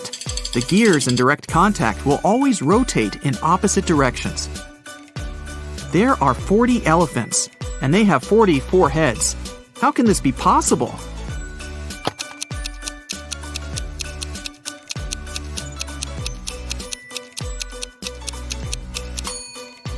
It's a play on words. The 40 elephants have 44 heads. Get it? Kate and Pam are liars. They both lie on specific days. Pam lies on Tuesdays, Wednesdays, and Thursdays. She speaks the truth the rest of the time. And Kate lies on Fridays, Saturdays, and Sundays. As for all other days, she speaks only the truth. Can you figure out that one day of the week when both Kate and Pam can say, "Tomorrow I'll lie"?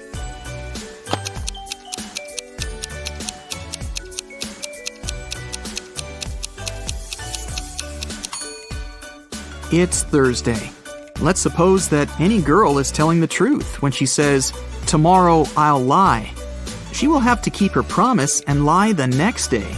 But if her statement was false, then she'd have to speak the truth the next day. Anyway, in each case, the girls will have to change their behavior the next day. Now, it's pretty clear that Kate can only say that on Thursday or Sunday, and Pam can say that on Monday or Thursday. So, the only day which fits the conditions of the riddle is Thursday. I'm huge on Sunday and Saturday. I'm small from Tuesday to Thursday. I don't exist on Monday and Friday. What am I?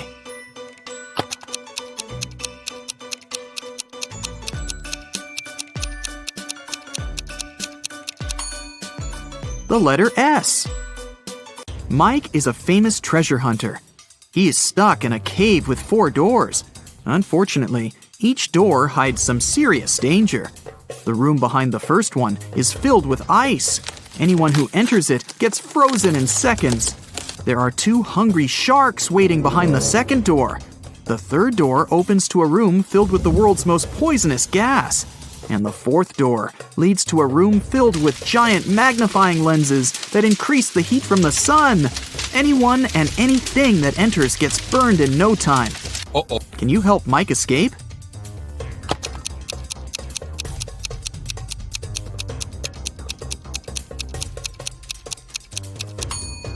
He can get away through the fourth door at night when the sun goes down. Bobby needs to crack a secret code using the following clues. One of the numbers is correct and is placed in the right place. Nothing is correct. 2 numbers are correct, but not in the needed position. 1 number is what we need, but it's not in the correct position. 1 number is okay, but not put in its right place. Have you figured it out?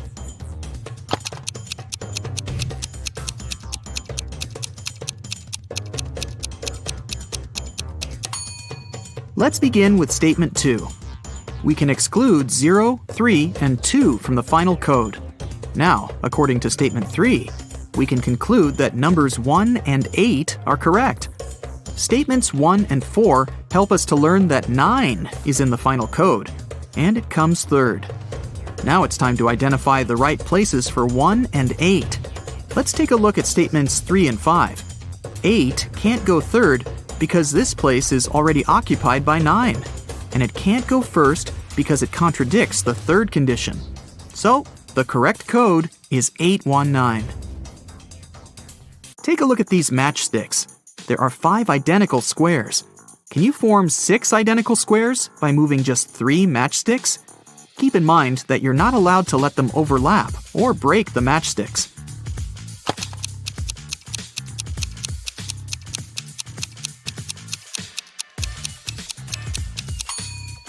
Here's the way. Take these 3 matchsticks at the bottom and place them vertically in the center of the squares in the middle row. Voila! Now you have 6 identical squares. Several robbers locked Fred in a room. The room is almost empty. There's a piano with notes, a calendar, and a waterbed. The room is locked from the outside. Can you guess what Fred ate and drank and how he escaped from the room? To crack this riddle, you definitely need to think outside the box.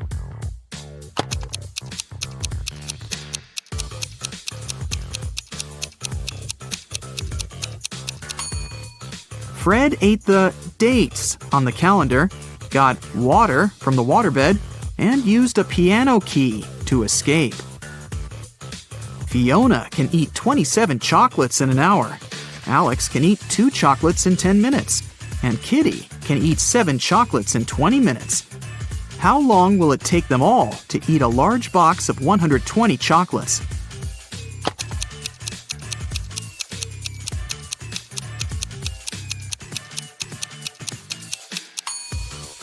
Two hours. In 1 hour, Fiona eats 27 chocolates, Alex eats 12, and Kitty eats 21. The total is 60 chocolates. Therefore, it would take them all 2 hours to eat all 120 chocolates. I'm soft and cuddly, which soothes your heart. But if you pick my last name, I'm gonna tear you apart. What am I?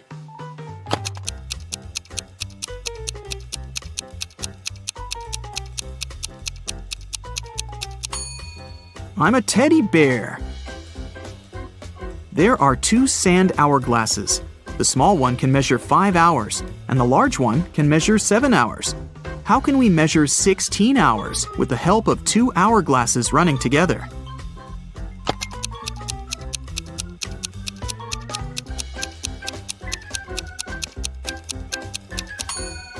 First of all, start both hourglasses at the same time. 5 hours later, flip over the small hourglass.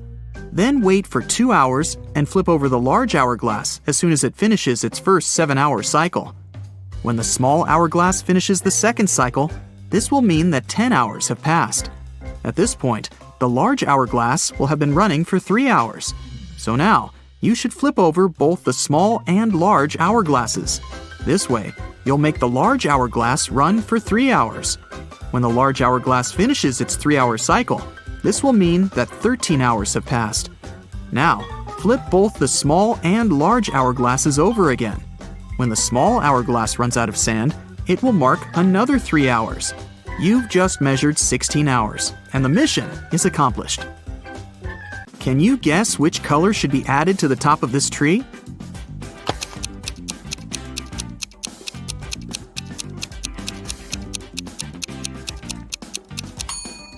The number of letters in the names of these colors gets reduced by 1 in every next row. Scarlet is made up of 7 letters. Orange and yellow have 6 letters. Green, brown, and black contain 5 letters. Gray and blue have just 4. So, the missing color should be made up of 3 letters. For example, red.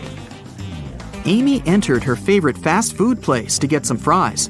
She saw these 4 people inside. Can you tell who's not poor?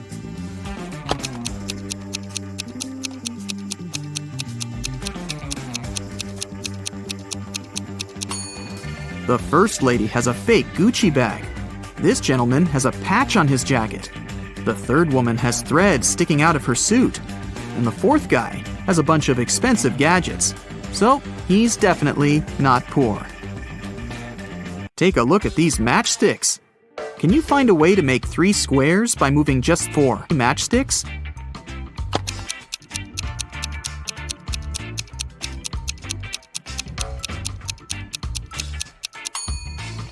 Here's the right way.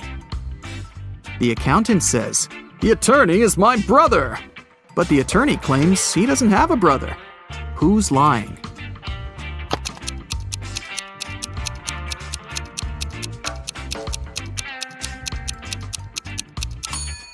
Neither. The accountant is his sister.